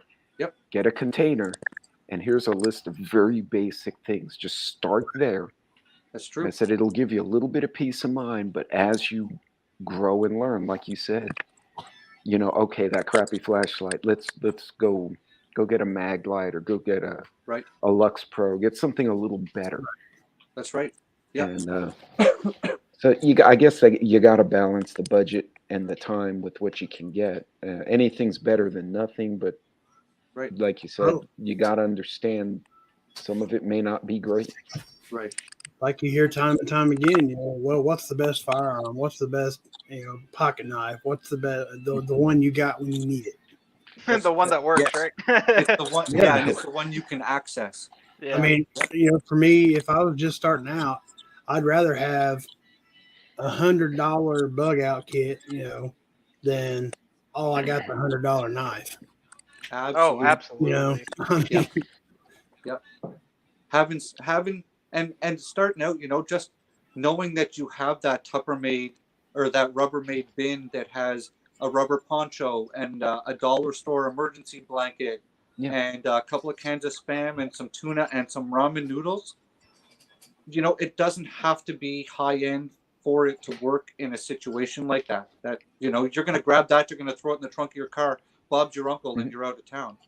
And not even to mention, the morale factor. Just knowing you have that little bit that you can take with you, and that buys you time, as opposed to like, oh my God, I have nothing, and I got out of the situation, but now I'm going to starve to death, you know, or whatever. Just that morale booster of having, you know, that little bit of food and a couple, you know, a flashlight and stuff. That's going to do you a lot of good. Yeah. Mentally And, as well. It's scary how few people think about it, though. I was a Cub Scout leader for both my sons. They're 2 years apart, right? So these little boys, I watched them all grow up into college students, and so you know, it's pretty cool seeing these kids grow. I took them on a little camp out, and I bought, you know, the dollar ponchos like Tommy's talking about. yeah. Mhm. I had 10 little boys. I got 10 of those, 10 cheap flashlights, and then I gave the parents a list of stuff. Each kid made a little drawstring bag. That was Oh. like their first bug out bag, you know? Yeah. And the little bags were like that big. It's so silly. The kids had a blast, and one of the moms comes up to me and goes, I never thought about doing that for the house. They just don't Yep. think. They think Right. every day the button you flip the switch, the light will come on. That's And I right. think the last 2 years, a lot of people are paying Oh, yeah. attention now. Oh Oh, yeah. absolutely. Yeah. Look at the amount of prepper channels alone that have shown up just in 2021 alone. You know, we're not even talking back when the virus first came out, right? When channels were starting to kind of show up on the scene, and then it's just been an explosion of channels, which is great because every one of these channels that's teaching the people watching something of value, that's one more skill, one more tool in the toolbox that the viewers.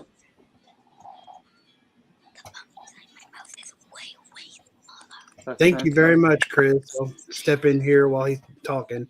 But thank you, and thank your daughter very All right. much. We'll Appreciate it. rinse it with salt after, okay? All right. Sorry, guys. There you go. My little one just ran in. Hey, dad still duties losing always teeth, come right? first, So- man. Absolutely.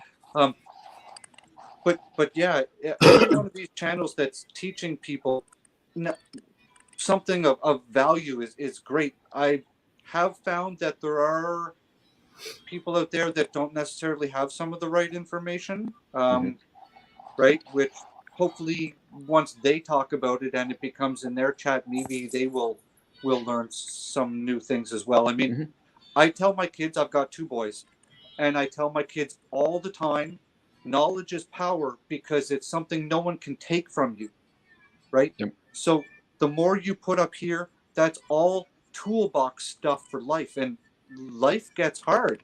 So having more skills on a wide range of basis just makes you a better, more adaptable person over the course of your life. And Right. we're going to be going through some crazy times, and we all need to have basic skills. Like I've taught my kids how to go out into the bush and start a fire. They know that because I'm in Ontario, we have white birch everywhere. They know how to identify white birch. They know how to harvest from it. They know how to scratch the underside of the white birch on that pink stuff to release some of the chemical that's in there. So you can do it with your fire striker. I've shown them how to collect wood from, matchstick thickness all the way up through your pencil thickness and then up through your actual wood that you're going to start to burn and the rest of it, right? I've taught even my youngest one, he can do this as long as he's got a source for fire. I know if I let him out loose up at my cottage and I said, you come back to me and you show me that you can build a fire, I'll tag along with you, but I'm totally hands off. He could pull it off as long as I could hand him something to make a fire with. That's right? awesome. And prepping in my family it's a lifestyle. It's the way it is. It's how we shop. It's how we store our stuff. It's how we discuss things at the supper table, right? And for them, it's not normal at all. I think in the past, the TV shows, Apocalypse Prepper or whatever. You guys remember that show? I can't. Yeah. Jason was on it. Doomsday Preppers. Doomsday Preppers. Yeah. Yep. And I mean, you had some legitimate folks like Angry and a couple others, and then you had some real space balls. Yeah. And people watched it and went, "These guys are nuts." Those are the most popular ones. So, yeah. But you put a lot of people in the fringe. Yes. And that's really, it's about surviving hardship. And it made preppers look really bad. Mhm. Like it really did, right? Mm. Like that one guy who has that great big castle and they do live fire exercises and stuff. And I'm like, but I don't know. Angry was on a live once. I think it was about a year ago, and he was saying that that whole thing on that show was all contrived with him. They wanted him to do all the things, and he's like that. That's not really what I'm. You're trying to make me do Yeah. stuff that's not me, and they're like, but it's for the show. It'll make the show good. And he's like, but it, you, Yeah. It's all you're for stupid. ratings. It bingo. Yep. Yep. But I think it hurts. It hurts the message. Yes. It Right. does. Hot. Yeah, it hurts the message, and I've got, like, on Instagram, I have a lot of international folks, Argentina, Peru, Bolivia, because every now and then I'll throw Spanish videos out, Okay. and they'll email me or message me and say, I had no idea you guys had a blackout in Texas for a week. They said, we don't see that down here at all. Right. And Huh. so hearing their perspectives and what they're going through, Argentina's in trouble right now. I don't know what they did, but I'm getting a lot of Argentinians are reaching out to me too. Probably because Huh. of the crop shortages that are happening there, right? Like Probably so. Asian nation just completely sucked that country dry of all of their soy and all of their corn, just like a great big straw. It's But they gone. had a bad crop too.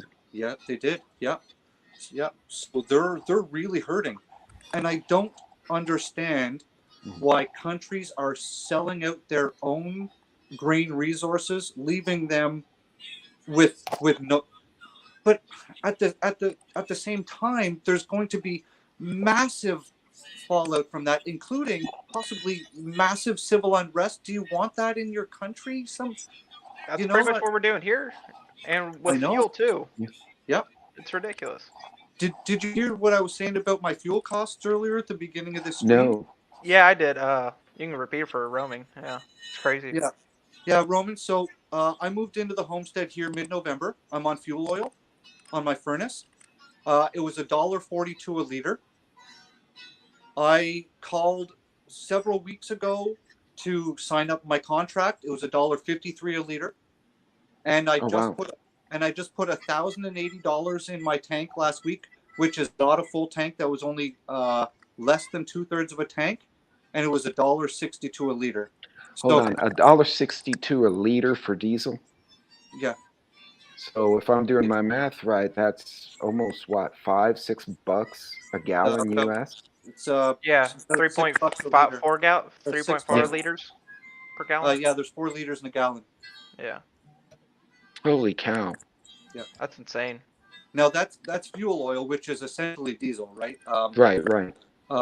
I can get diesel at the tank right now at a gas station. Diesel's probably running me $1.40. Well, I have to use different numbers. So last time I was out, I could probably buy diesel for about $1.30 a liter. I could probably get colored diesel, which for you guys that don't know, it's literally diesel. They put pink dye in. It's for off-road equipment, backhoes, tractors.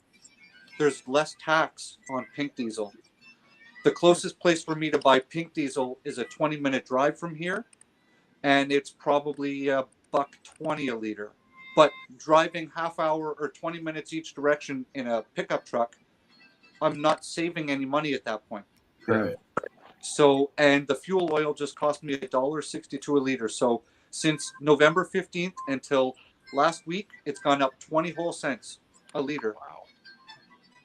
Here, only gone I'd up. imagine with the conversion rate even to U.S. dollars, that's still like $2 more a gallon than it is here in Ohio. Jeez.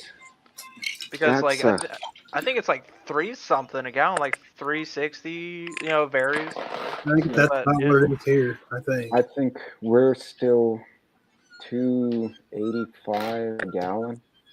Well, yeah, for diesel and like For rare diesel, gas. yeah, we're like low threes. I So don't know. if it's that price for diesel, then your colored diesel would be cheaper because it's a less taxed product.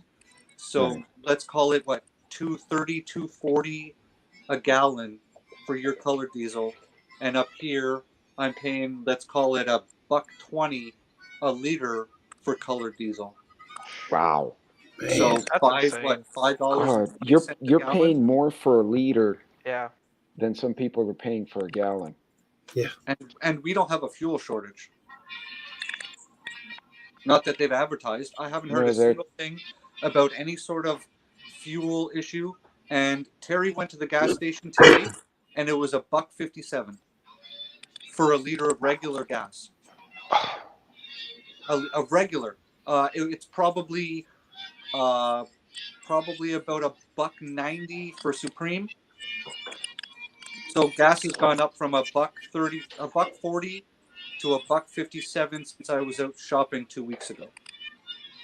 Tell you what, I'm glad I work from home, man. I'm glad I work from home. I just got to close the door, guys. I hear my kids. It's kind of nasty background noise. Give me a second. Wow, Klingon, that's insane. I'm closing this door, guys. Wow. $5.25 a gallon for diesel. Whoa. See, and that makes no sense because we've got so many wells going online out in Texas right now. We have a lot shut in. I heard a couple of months ago we had like 25,000 were on standby because of pipeline capacity. Right. It's probably because it's winter and they know they can scalp you on prices, and lots of people use fuel oil to heat their homes, and then all of the heavy equipment pushing snow around and doing all that sort of stuff they do on the roads in the winter. Yeah. They all run colored diesel or regular diesel depending on what they have access to. It's like that every winter here. Diesel skyrockets. It surpasses the cost of gasoline sometimes. And then come springtime, when all the snow plows and stuff take off, then the diesel price comes back down and gas goes back up. That's crazy. Yeah. So when I was ordering my fuel, the lady I spoke to on the phone, because I was down to a quarter tank and it was minus 35 Celsius here. And the lady on the phone said, well, what you could do, sir, is you could just go to the gas station and get colored and put diesel in the tank. I'm like, did you just tell me I could do that? She's like, yeah, you could put diesel in the tank. I'm like, I know they're similar, but you're literally advising me as the people I'm buying my fuel from? They're like, yep, it's essentially the same stuff. So, yeah, what I'd like to do is find someone with a pickup truck and a slip tank and drive to that gas station and fill my slip tank up, because I really don't want to walk 25-gallon cans of fuel down into my basement and stand there with them on my shoulder filling the neck of this fuel tank. That'd be awful. But I can't fathom that, guys. That's how does an economy function? At some point, the wheels come off. It's coming off up here.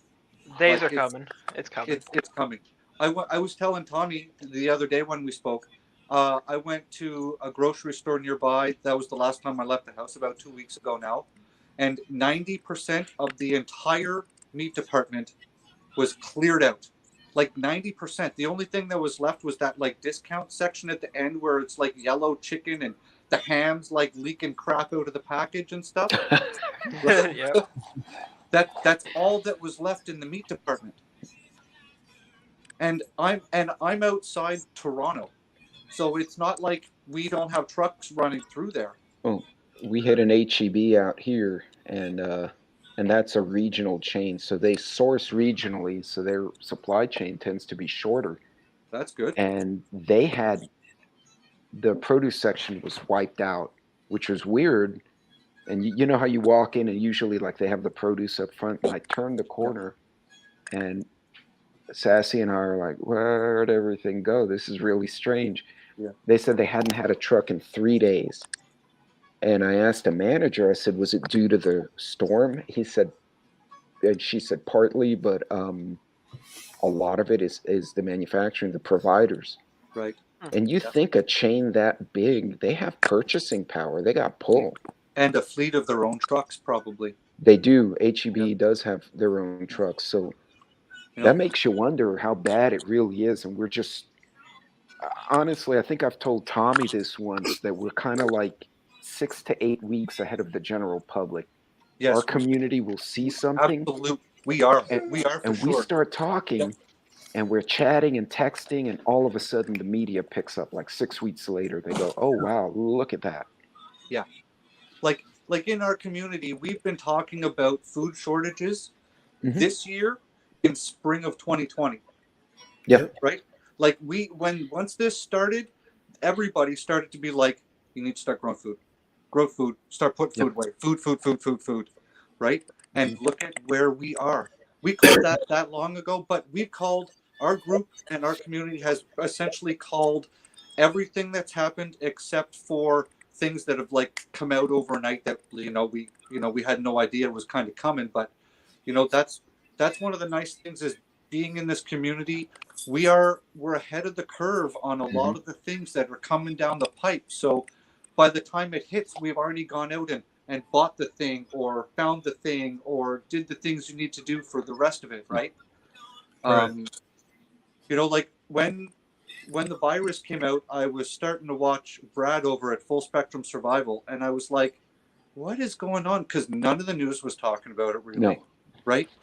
It was just this weird thing, like, oh, there's a couple of sick people, and then Brad started talking about it, and he's like, pay attention to this, right? Like, everybody needs to start watching, and then because Brad was in the prepper channels I was watching, he was definitely one of the first ones all over, because he's got a computer programs that search out all this news stuff, eh?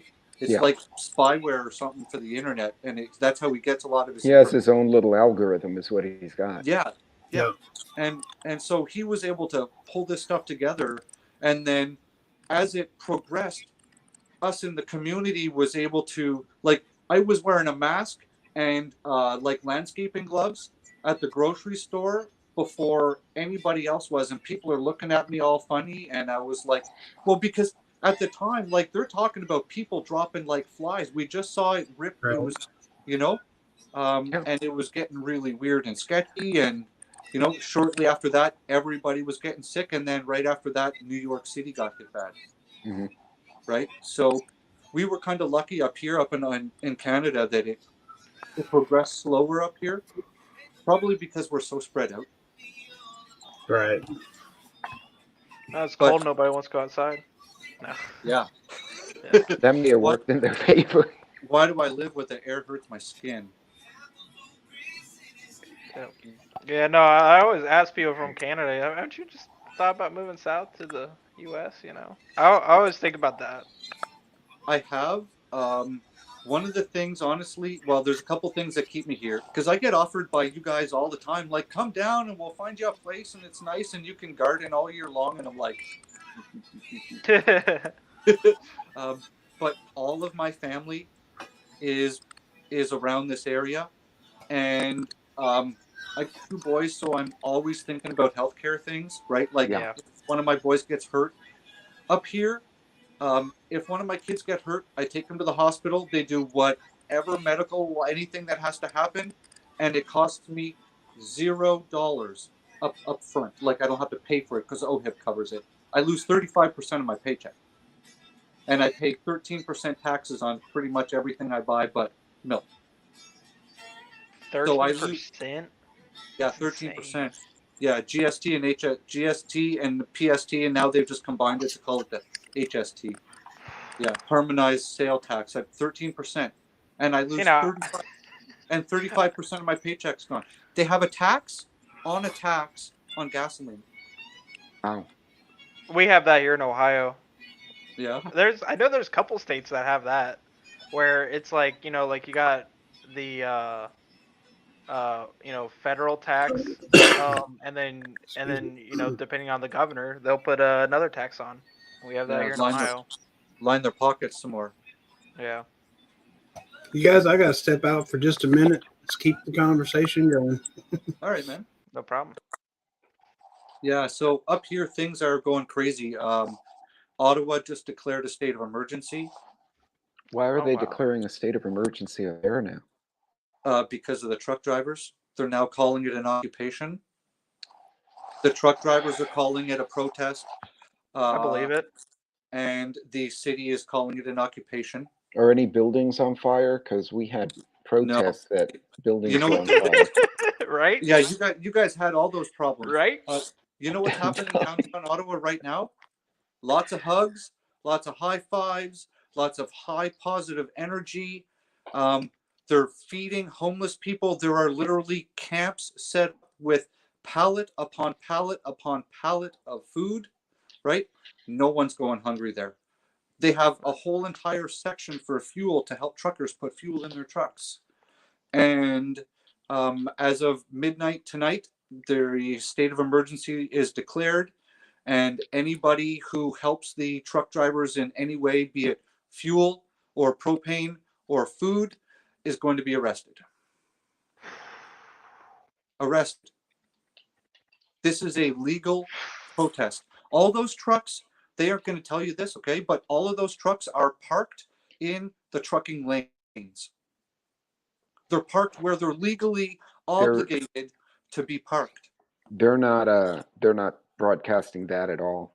No. I don't think the media in the States even wants to touch that whole, because it'll just give us ideas. Yes. And the difference between your guys doing this and my fellow patriots doing this is my guys are not all going to be carrying. There's probably very few of those guys that have a firearm in their vehicle, if any, because they're probably smarter than that. But all you guys are legally allowed to carry. And if you're going to do this, you're all going packing. Honestly. Oh, right? absolutely. Oh yeah. Right? I don't leave the house without my gun. Right. And It's always appendix carry. Yep. Always. And if I was legally allowed to carry like that, I would 24 hours a day. I can't up here. Yeah, I feel blessed, man. I really do. That's why I tell people, like, when I got my concealed carry license and stuff, which I think they are just about to pass constitutional carry here in Ohio. And I think they also the government structure is different because the Fed can pass laws, and we saw it the last couple of years, and that one of the states decides, yeah, you're stupid, we don't want to do that. And then that's it. Yeah. We actually had last year, the governor here in Texas said that if any federal agents violate Texas law, the Texas Rangers may arrest them. Whoa. That's awesome. Good. Yeah. And That's so what I then like about phone Texas. calls They had don't to be mess around, made. eh? No, phone calls occurred, and then finally everyone said, okay, we're not going to do any of this. Everyone will play nice, and please comply with this request. And then, off it. But yeah, it went away quick. And then they sued the president or I don't know, one of the agencies. I don't know who it was. Yeah, and took them to court. So the difference between you guys doing what we're doing and what we're doing up here is that when you guys roll up, you'll all be armed. And they know that. Mhm. And all it's going to take is one person to pull a trigger, and then it's going to go crazy. And up here, we aren't really concerned about that, right? Like, Yeah. they're confiscating the fuel now too. All those great big jerry cans. She says right now, like it's going down, like right now. Wow. Did you guys They're catch confiscating Native Live with Sage News on Friday? Rock been staged to incite chaos on the ground. No way. The cops are putting up concrete barricades tonight, I heard, to block off on-ramps and off-ramps from the highway. They did. I watched it on the media tonight. They're going to lock the core down from lower town, upper town, and downtown. They're going to literally cordon off the whole thing with like concrete Jersey barriers and stuff. Wow. I gotta say, man, I count my blessings being born in the U.S., being able to carry a gun, and being able to own guns. Especially in a state like Ohio where private sales are legal. Yeah. This is That's crazy. Wow. Things just got serious because once this hits the whole convoy, everybody everywhere, like right now we have multiple border crossings shut down. Multiple. I've seen one in BC today. We have the Coots in Alberta today. It didn't happen sooner, honestly, with all the U.S. drivers coming up there and supporting it. Yeah, you guys have a ton of drivers coming up here to back us up, and I think that's fantastic because The only difference really between Canada and the States is an imaginary border, right? I mean, there's parts of our provinces and your states where they match up, where it's John's field and it's Mike's field, and they can piss on each other's wheat, right? Like I have just walk. colleagues at work who are from Canada, and their farm, it's an old farm from back in the days. Their last 70 acres are in the US. Right. And all it has like a little cattle gate, and he goes and drives his, he says I take my tractor through and my Jeep, and then I close it, and then every now and then Border Patrol shows up on horseback and goes, "Oh, hey, bud," you know, they know each other, you know, because he sees them every Saturday when he does that. Yeah, yeah, because they're always watching, right? They know what's going on most of the time. This is it's bad. always been a running joke I've heard. It's just like, why don't we just go up there and do them a favor and annex them real quick or something? Give them back their freedom. Ever since I was a kid, I've heard that. We only have, from what I've been told, we only have 15,000 members of the military up here, and we have currently millions of protesters across Canada. Oh wow! Oh wow! Right. I mean, good for you guys. That's awesome. Yeah. You're not going to see it, but every bridge, every overpass is human bodies from side to side, right? Wall to wall people in every major city, wall to wall. I was going to go into Toronto, and I didn't want to drive my car in there, and I was worried about having to deal with so many people on public transportation on the weekend that I just couldn't go because I didn't want to bring my kids into that dense of an environment, right? Yeah. And if they're putting this state of emergency thing in tonight, this is going to get, I think, taken to a whole next level. Oh And yeah, didn't it's getting bad. The president leave? Like he's in hiding somewhere in a safe zone? He did 2 weeks ago. Allegedly, he has the Rona. Yeah. He has sick.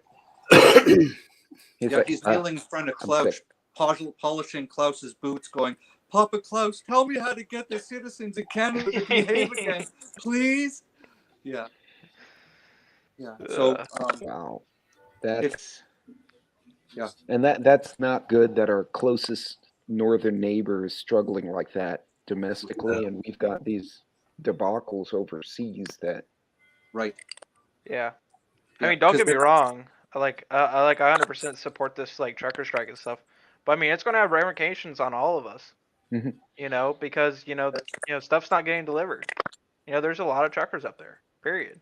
And certain parts are going to get hit harder than the others, but freedom comes at a price. Yeah. Well, just get prepared for it now. Right, but one of the things you'll notice is a lot of the trucks that are there are one-off, owner-operator, privately operated trucks. Right. Oh, that's awesome. Right, so their arse is literally on the line because they're talking about confiscation of vehicles, impoundment, and right. So that's pretty much their whole life too. They have their lives on the line. Yeah. But all of the Walmarts, they have their own trucks. They're all still running. The major grocery stores, they have all of their own trucks. They're still all running. There's no commercial company trucks for the most part locked up, except for maybe if an owner-operator has 3 or 4, he might have his trucks in there. But the corporation's trucks, they're not involved in this. They don't want to touch this with a 10-foot pole. And as a business decision, I don't really blame them as a business decision.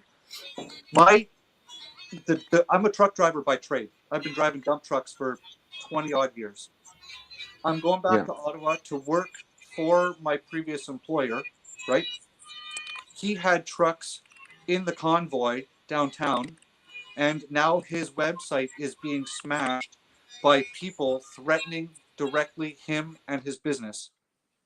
He messaged me today. He sent me them. I've got them on my phone, the screenshots of the messages on his website. And he's like, I don't know what to do here. Like, do I call the police and tell them that these people are literally threatening me and my business, and I want you to do a forensic investigation to where the emails came through? Or are the cops going to say, well, maybe you shouldn't have had trucks in the convoy and get the hell out of my office? I feel like it'd be the latter. Yeah. Right? That's right. Not our problem. Maybe you shouldn't have had your trucks there. Well, it's a free place. Yeah. So there's fallout happening everywhere. There's going to be, you can bet some of these drivers in these trucks are getting pretty nervous tonight, wondering, are they going to wake up at 2:00 in the morning to a heavy wrecker lifting the front of their truck off the ground? How many of these guys have taken the caging bolts off their brakes? How many of these guys are contemplating dropping their drive shafts so they can't be towed? Right? That'd be wonderful. Right? All you got to do is start draining the air out of those tires, because the brakes are kept open by air pressure. So when there's no more air in the air tanks, those brakes lock up, and the only way to open them is caging them, which is like a great big lag bolt, and you put it in and you crank it, and it pushes the brakes off of the drum. So if you take the caging bolt away and they don't have one, and with the heavy wrecker to put on your truck, and your brakes are locked, and then you remove one of your air lines, if you so choose to, right, or drop your drive shaft, they can't move you. They have to drag you. Is there anything that you know nothing about? I know, right? I've learned so much this stream. And I'm serious, dude. Sean is like, he never, like, he just never ceases to amaze me. Like, you just pick a subject and he knows something about it. Like I said, I think Jack knowledge of all trades. really, yeah. I mean, I wasn't making fun of you or nothing. I mean, it's it's good. But I've had many jobs in my life. I spent years working kitchen work till I broke my nose and couldn't smell for a couple of years, and I couldn't follow through. I've been an arborist for 3 years, climbing trees like a monkey with a chainsaw on my hip. I've driven dump trucks. I was a crane boom truck operator. I was a landscaper for many years. I've done all kinds of stuff. Can he build an AR? No, not legally. Not legally. Yeah, he's in Canada. No, to be honest, guys, that's one thing where I have almost zero knowledge, because I have no exposure to it up here. Because I can't own one, I can't go out and go hunting. So therefore, I can't go and shoot them with, like, my family's hunting party every year. So that's why I need to, right? And because of the mandates, I can't get into government-owned facilities where they do the PAL course, so that I can wait 6 months for the police to do a background check on me and then tell me that I can own one of those. Wow. Yeah. 6 months is just That's ridiculous. crazy. I know. Yeah. I mean, like, because when I applied for my concealed carry license, I mean, it took a week for the sheriff office to get back to me. Wow. And, like, that includes mail sending time. They sent me my my license. Well, Like, for me to get my PAL is only for a long gun. Oh yeah. For me to get a handgun, I have to get my restricted license, which is a whole second weekend of courses, and then I have to do a major background check. They even want to speak to my ex-girlfriend, like my baby mama, and like they check out your family, they check out your history, they check out known associates, and it's a massive background check. And then on top of that, every day, once you get it, if everything you say is verified, every single day after that, every morning, the law enforcement agency does a background check on me to see if I was arrested the previous day, every single day. Wow. That's crazy. And so let's say hypothetically I got my restricted license and I go out and I buy a 9, and I want to carry that 9. I cannot do that. I can't do that. If I want to go to the range, which is legally the only place I can shoot it would be a range, I have to call the cops.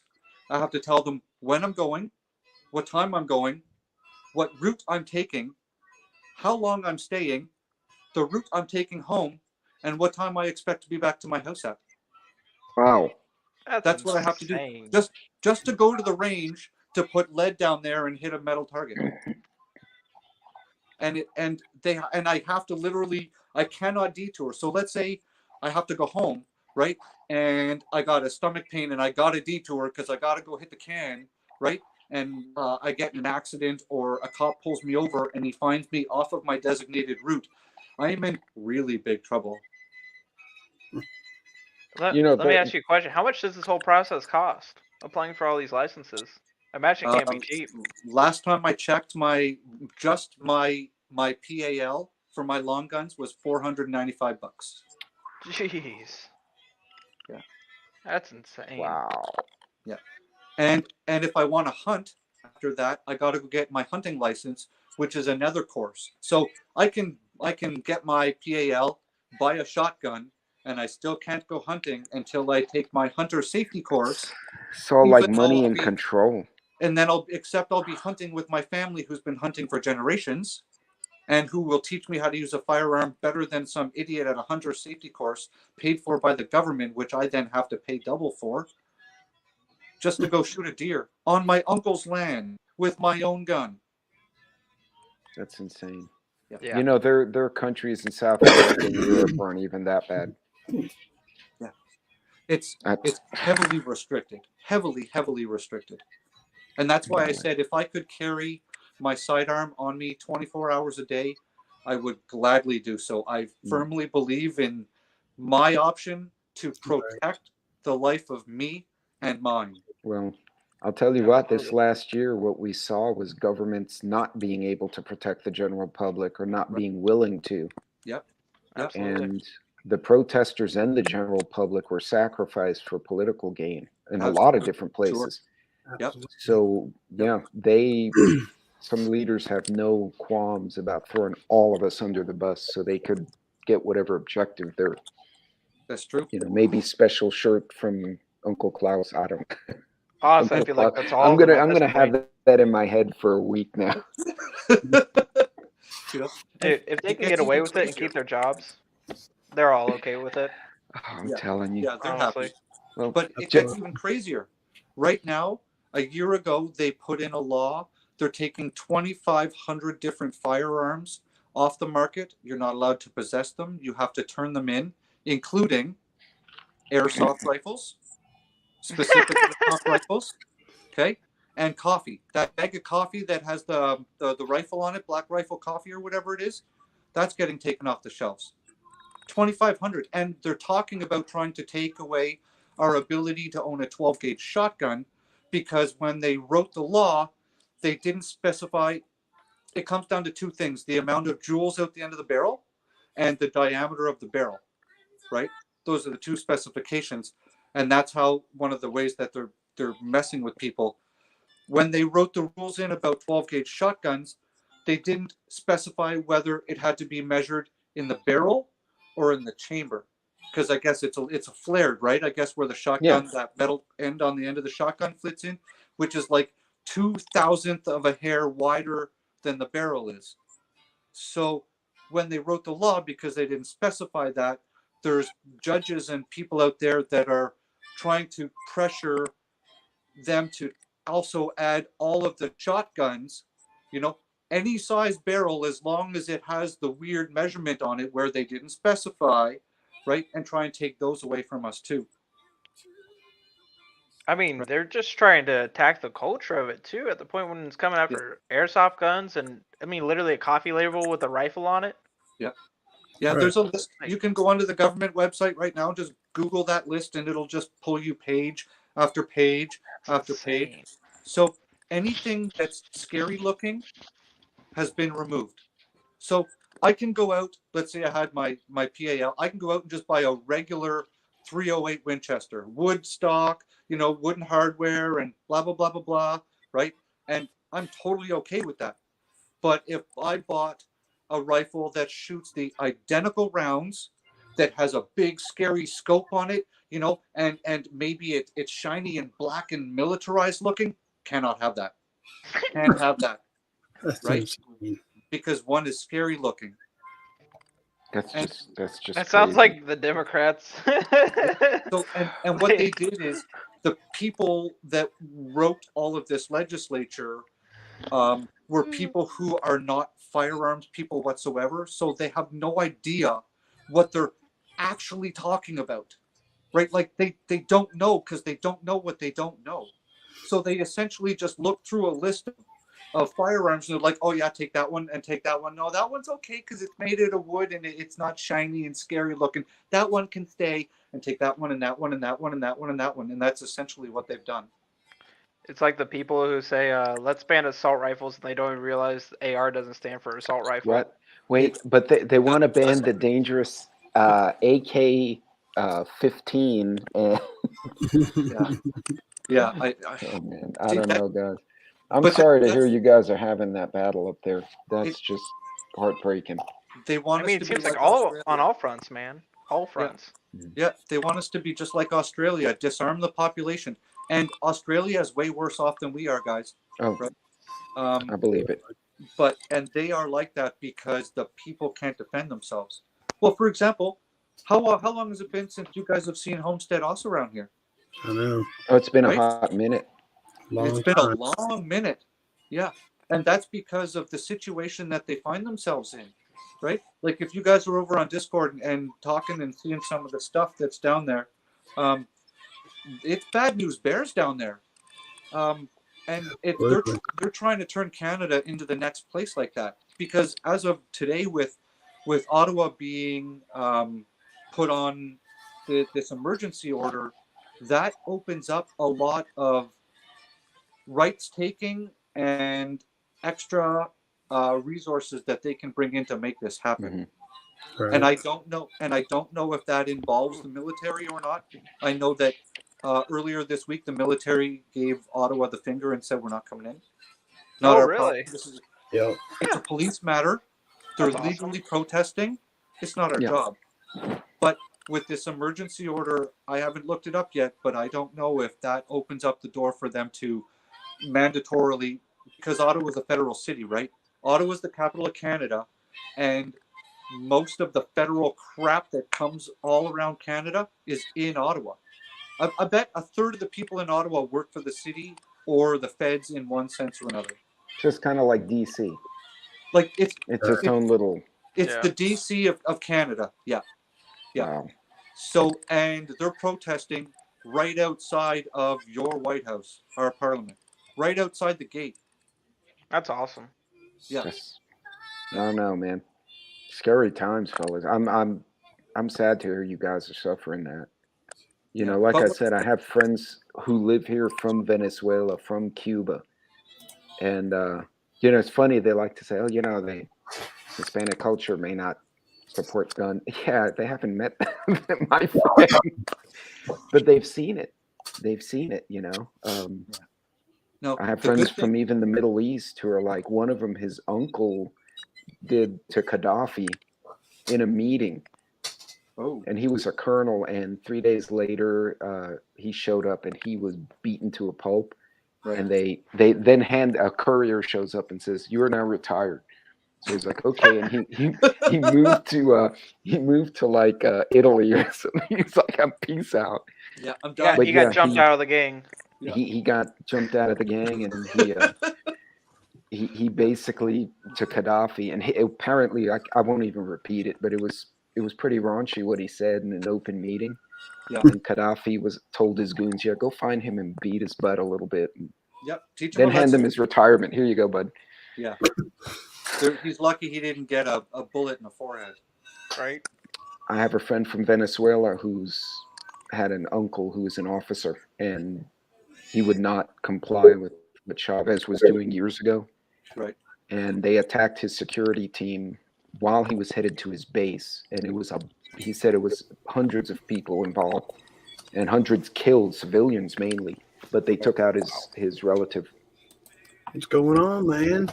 How you doing? Scary stuff. What's happening? Hey, man. You feeling better? Yeah, doing pretty good now. How about y'all? Making it. He's had it rough. If nobody's seen lately, he had chicken pox going around and strep throat. Yeah. All the fun stuff. Yikes. I haven't heard that one in a minute. I emailed Six earlier, and I asked him if he would come over, since we're doing this fundraiser, and play us a couple songs this evening while he had time.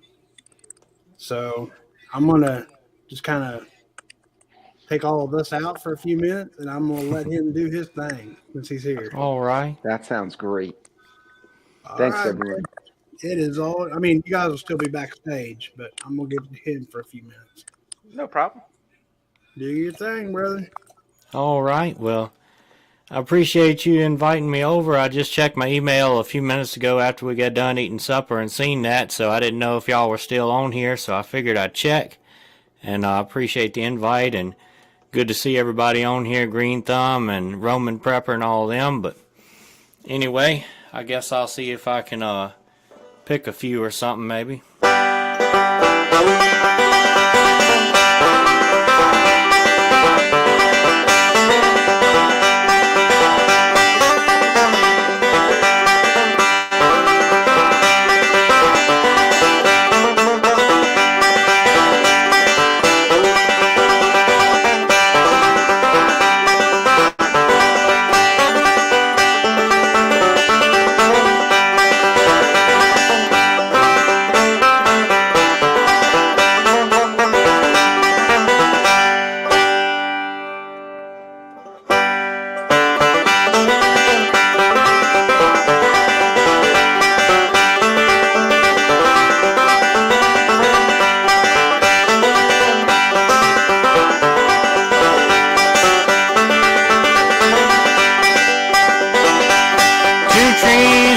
Hillside by a cabin, always looking up toward the sky.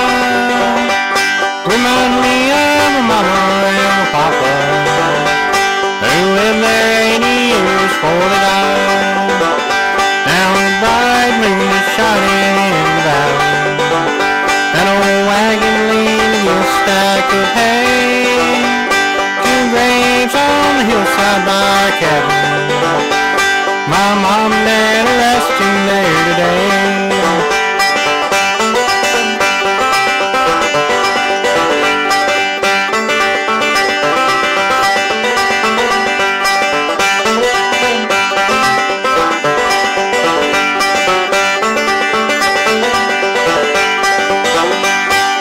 Papa used to talk about the young days when he and Mama first settled there.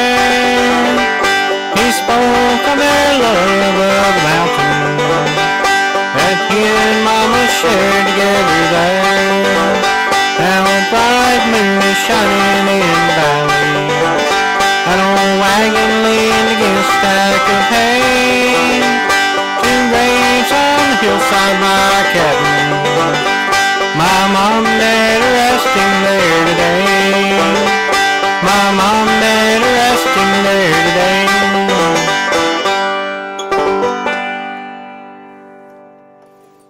That's a song that I always enjoyed right much. Now I'll try to pick another one. It's an old song that a lot of people has done. Some people sang it, but a lot of people played it as an instrumental. But anyway, the Wildwood Flower. Usually I play it on the guitar, but I like it on the banjo too.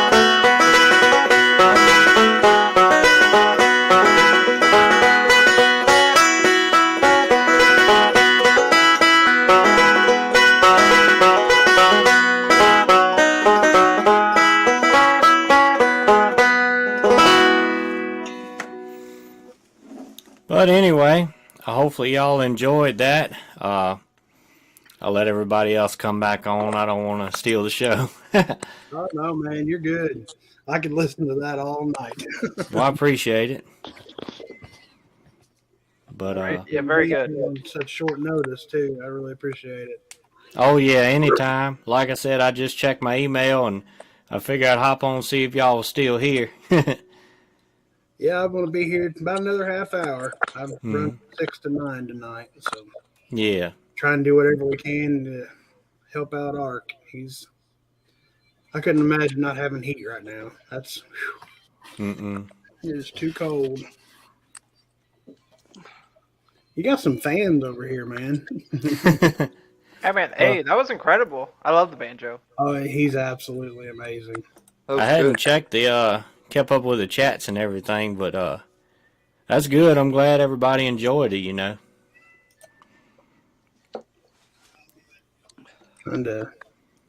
Is it hard to play banjo? Huh? Is it hard to play banjo? It is and it ain't. Once you learn it, it's not bad, but it's harder to learn than a guitar because, you know, guitar you strum where a banjo you have those roll patterns, but once you get that down, the chords and stuff is easier than a guitar. Okay, all right. Yeah, I watched the video you put out there the other day, and I saw you have a little metal hook on your finger and the rest of them, and I'm like, so one hand's doing one of these and the other hand's doing them. I'm like, Yep, the 3-finger style, which is the most popular, is usually played with 2-finger picks and 1 thumb pick. It's an older style called a claw hammer that people played before they come out with a 3-finger, and that was more of a strumming type pattern, kind of like a guitar, but it still had a different rhythm. But usually the majority of bluegrass and banjo music now is played with picks. Yeah, I love the sound of that. That's really cool. Thank you. I appreciate it. Yeah, my grandma used to play the banjo. Oh, really? Yeah, I grew up in the same house as her. I helped take care of her growing up and stuff. Reminds me of that. Yeah, that's pretty cool. Yeah, she's from the old part of Kentucky. Real country, and yeah. I live up here in Virginia. That's where I was born and raised. Kind of the foothills of the Blue Ridge. Not really in the mountain, but we're not too far away, you know. Yeah. Actually, I was near there hunting. Near the George Washington National Forest, black bear hunting this past year. That's cool. Beautiful. Absolutely beautiful state you got there. Yeah. I appreciate that, Jennifer. I'm glad you enjoy it. Blue Vandal, I'm not the best at it, but Ralph Stanley was always my favorite.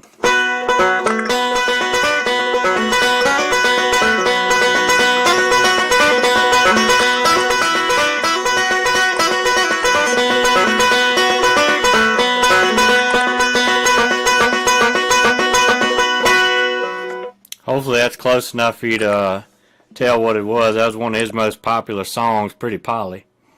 But that's why I got this particular banjo. If you see that ring right there, this is an arch top like he played. It's got that real crisp sound in it where a lot of banjos are real dull sounding. The arch top really puts that ring in it I enjoy.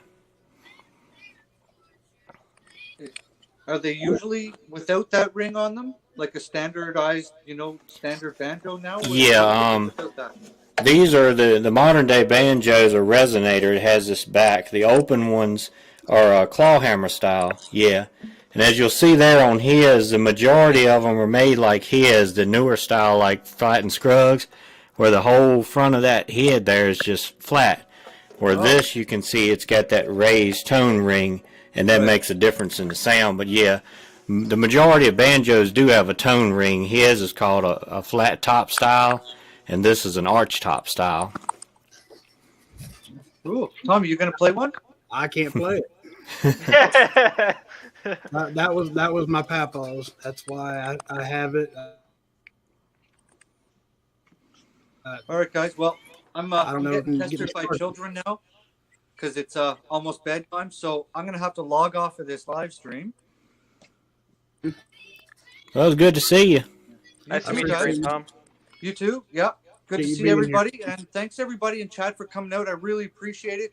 I know that Ark Wildman is really going to appreciate when he sees what we've done here as a community forum, because that's what this is all about, right? How many, when we have a problem, we as a group, we usually come together pretty well. So yeah, it's good to be a part of this community, and we do good things around here. So thanks everybody. I appreciate it, and I appreciate you being here, man, on such short notice too.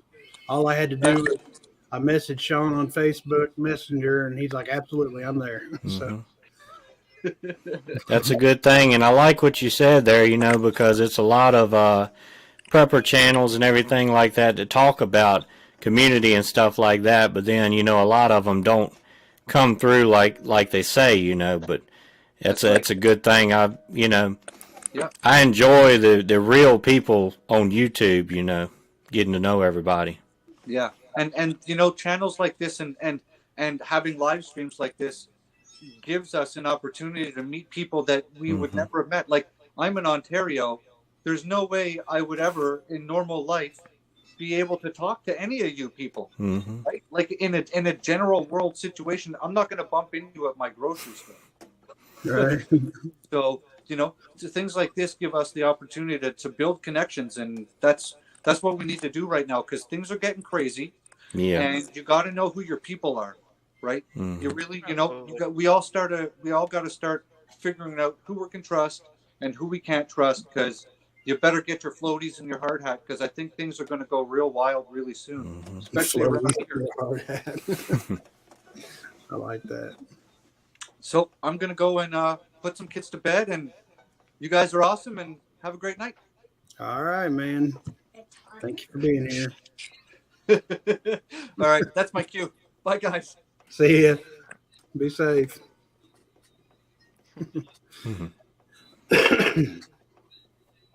Yeah. So how you been doing, Tommy? Been making it, man. Trying to get stuff done. Yeah, I hear that. Yeah, I definitely hear that. It's been a rough, as bad as it could have been, but it's been rough nationwide, man. Just how are you guys doing over on your side? We've been doing pretty well. Like I said, we had, you know, the sickness run through the house, you know, none of the big thing going on, kind of the push to the side things now, but just strep throat and chicken pox. But having that chicken pox, you know, on my tongue and stuff like that, I believe that's the most painful kind of sick I've ever had, because it was like 2 days I couldn't eat or sleep or nothing. But we're doing good now, and everybody's good. Seems like we're over the hump, you know. Hopefully, you know, everybody's over it now and everything like that. And we went and helped some of our buddies kill a hog yesterday, and come back over to our place yesterday evening and killed a small steer so we could practice on that and everything. You know, it's right much difference between doing a beef than it is doing a hog. It's different, you know, the way the different cuts are and everything like that. So it's a learning experience. None of us have physically done a beef yet until yesterday. Yeah, all I've done is small game like squirrel and rabbit and of course deer. Yeah, no, I would love to have the opportunity to do that sort of thing. Yeah. Unfortunately, I don't know anybody around here. Doing the beef, it skins a lot like a deer. You know, the hide will come off in one piece like a deer will, versus the hogs. We don't have a scalding set up, so we done skinning them too, and we cut strips in them because the hide is so tough and all the fat and stuff. You cut strips and then take a pair of pliers and kind of, you know, rip it down and everything, where the cow come off is more or less one piece, just like a deer. It's a lot more like a deer than it is a hog, you know. Makes sense. Yeah, I mean, I'd imagine too. In general, the hogs would probably have more fat on them too. Oh yeah, it's way more fat on them, because after you get the skin off, you actually cut layers of fat off before you get to the meat on a hog, versus on a beef, you know, that it doesn't really have layers like that. It's just kind of mixed in different places. You guys, and the one we did was small. It was probably 400 pounds, because we wanted a small one to practice on and learn on, so it didn't have very much fat at all on him. But flow grown, we have a small bandsaw, but we haven't used it yet. I might use it when we slice our hams up that we salted down, but just doing that, the beef we didn't, because cutting the steaks off and stuff, you actually just cut them off of the, you know, shoulder bones and leg bones and stuff, not actually having to cut through the bone, because we didn't do any of those cuts like that, kind of like a ham where you leave the bone in. So we hadn't used a bandsaw yet. You guys doing anything with pig fat? We usually use that just mixing in the sausage. I our buddies that killed yesterday they had extra fat left over, so they're making some lard out of it. But Nice. we didn't really do that on ours because we used all the fat. Like I said, we kept a lot of the meat out to put in the salt box to smoke. So instead of grinding it all, so we used all the fat up. You know, sometimes when you grind it all, you'll have extra fat left over. Yeah. Nice. That's awesome. Yeah. Nothing like Fun fresh stuff hog. on the homestead. Absolutely. I'm with JR. The biggest thing that I've ever done is like a deer and small game. Mm-hmm. I haven't got to do chickens yet, so which I've Oh yeah, watched. I've done a chicken. Well, yeah. I've We've watched. done a few chickens. We haven't done a whole lot of them. We plan on going in with a guy and getting a bunch of meat birds this year. And we do plan on investing in a good chicken plucker, like a yard birds or something, because we've done it by hand, and that sucks. I mean, you can do it, but it takes forever, you know. You'll still have to scald them in the water and then put them in the plucker, but time you do that and pulling the feathers off by hands and the way they stick to your hands, and that's the biggest part. It's hard to get them clean because they keep sticking to your hands and sticking back on the meat and everything like that. But Absolutely. if you're going to do chickens to a big degree, like, I don't know, 20, 30 a year or something, I think it would be worth the investment in a plucker, you know. Yeah. I forget. I think it was a Hillbilly Homesteader who he had a chicken plucker, and I mean that thing looked like it worked amazing for him. Yeah, I've seen some videos and stuff. I haven't used one, but the people that we're going in with to get the meat birds, they have one, and they say they work pretty good, you know. Mm-hmm. Yeah, I have actually a pretty funny story about harvesting chickens. The first time, and I guess only time I harvested chicken, I was probably 9 or 10 years old, and I was with my cousin, and my uncle, he lived right next door, and my grandma was like, "Hey, what do you guys want for dinner?" And we're like, "Chicken. We want chicken." She's like, "Well, you better go over to the yard and get one." So we got her down there and chased down a chicken, snapped its neck, cleaned it, and then our uncle showed us how to, gut and everything, and yeah, pretty cool experience. Mm-hmm.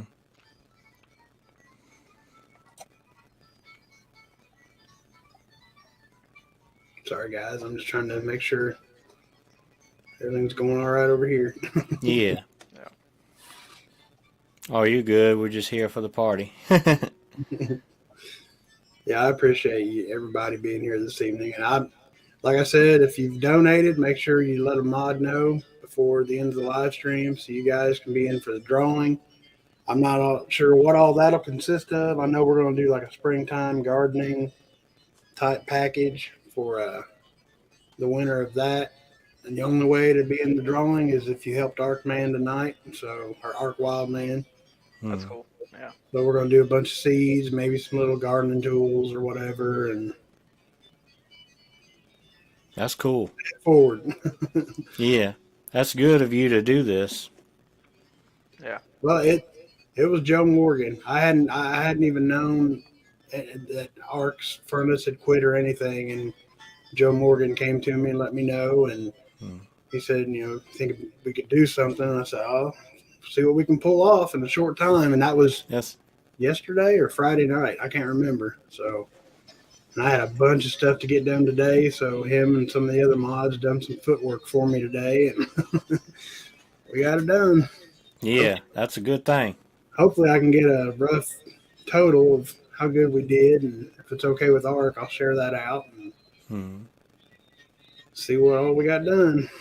I know we're a very giving community for the most part. It's really awesome to see so much togetherness, from, just something that's been built up over the past year or so.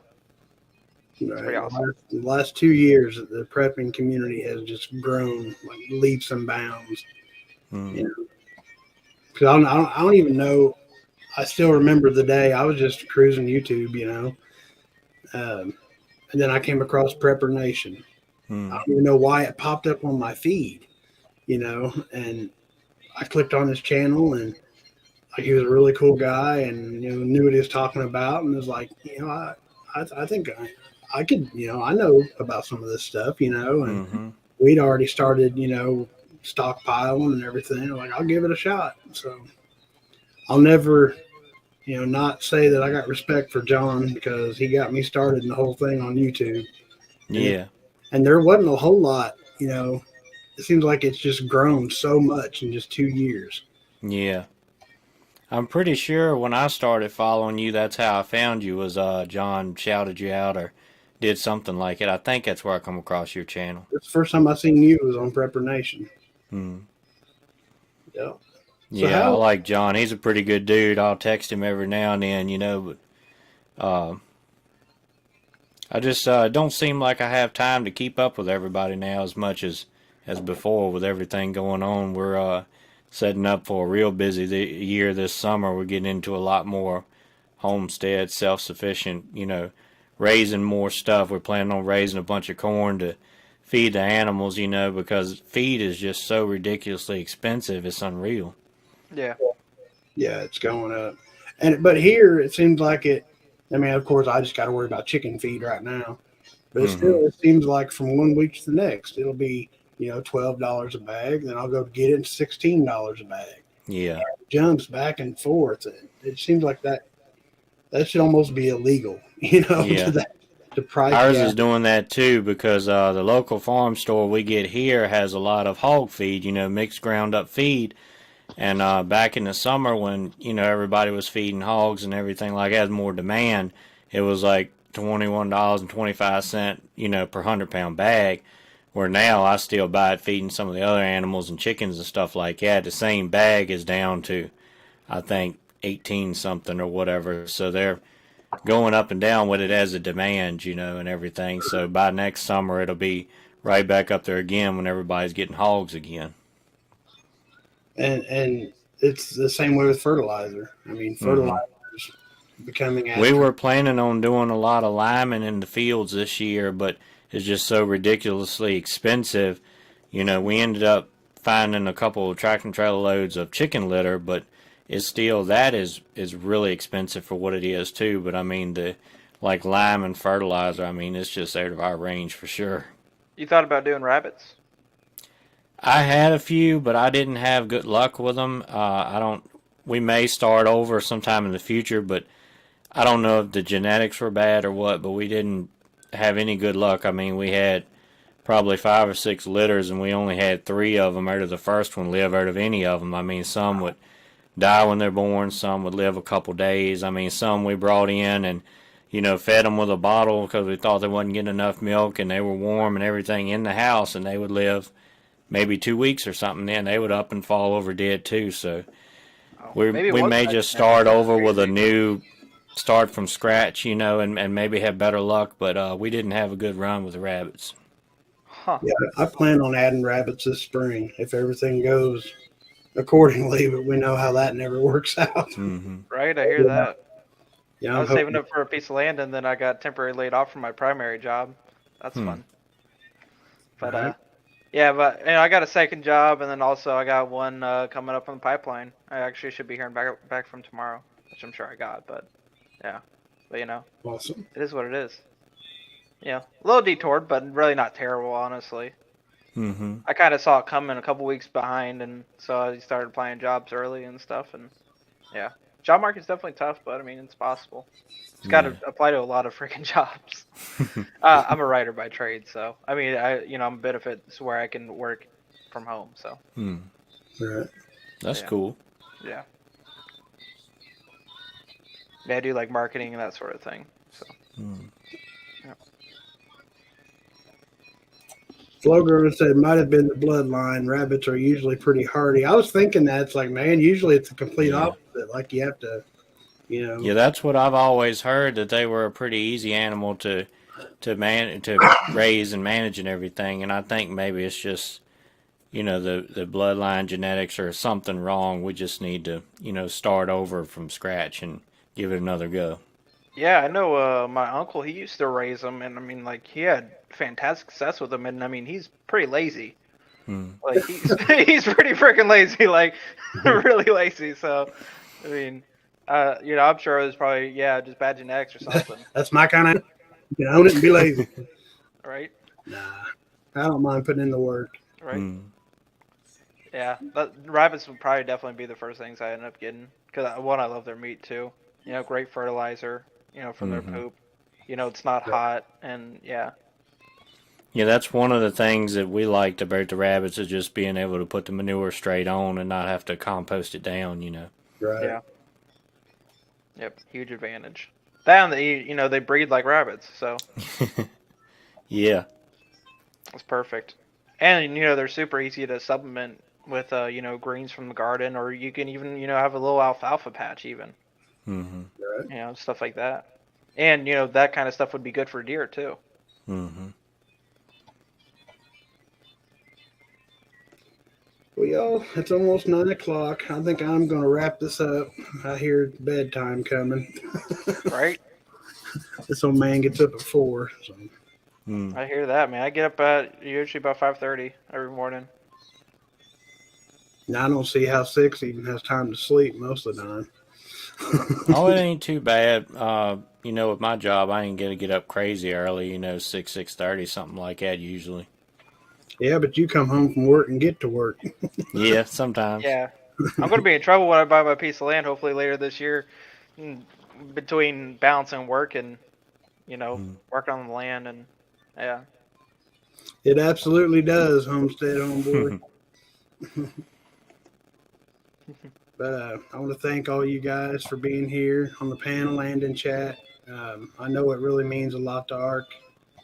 I don't think he would have asked himself. I don't think he would have done anything like this for himself. So I'm glad Joe brought it to me, and I'm glad we got this together. And hopefully we can give him at least a big chunk of it. I know at the beginning he was on here and he said that it's going to cost about $7,000 for a new system. Wow. Yeah, that's tough. It is. Yeah. Well, yeah, thank you for letting me on. It was a pleasure meeting you all. You too, man. No problem at all. Yeah. But again, thank you guys so much for because I know money's hard to come by right now. Trust me. Yeah. But hopefully we done him some good. I'm sure we did. I know there's a handful of people that I know of anyway that donated. So it's all we can do is try. Mm-hmm. And he made it very clear if you can't donate anything, at least send him some prayers. So yeah, absolutely. He appreciates that just as much as money. Yep. He's definitely the real deal. If anybody in here don't know who Ark Wildman is, you got to go look at his channel. This guy is like a guru when it comes to wild edibles, medicinal stuff. He's amazing. But I'm gonna go ahead and cut this short, or a couple minutes short. But thank you guys for being here. God bless y'all. I love you guys, and I will catch you sometime in the next couple of days. Night, guys. All right. See y'all.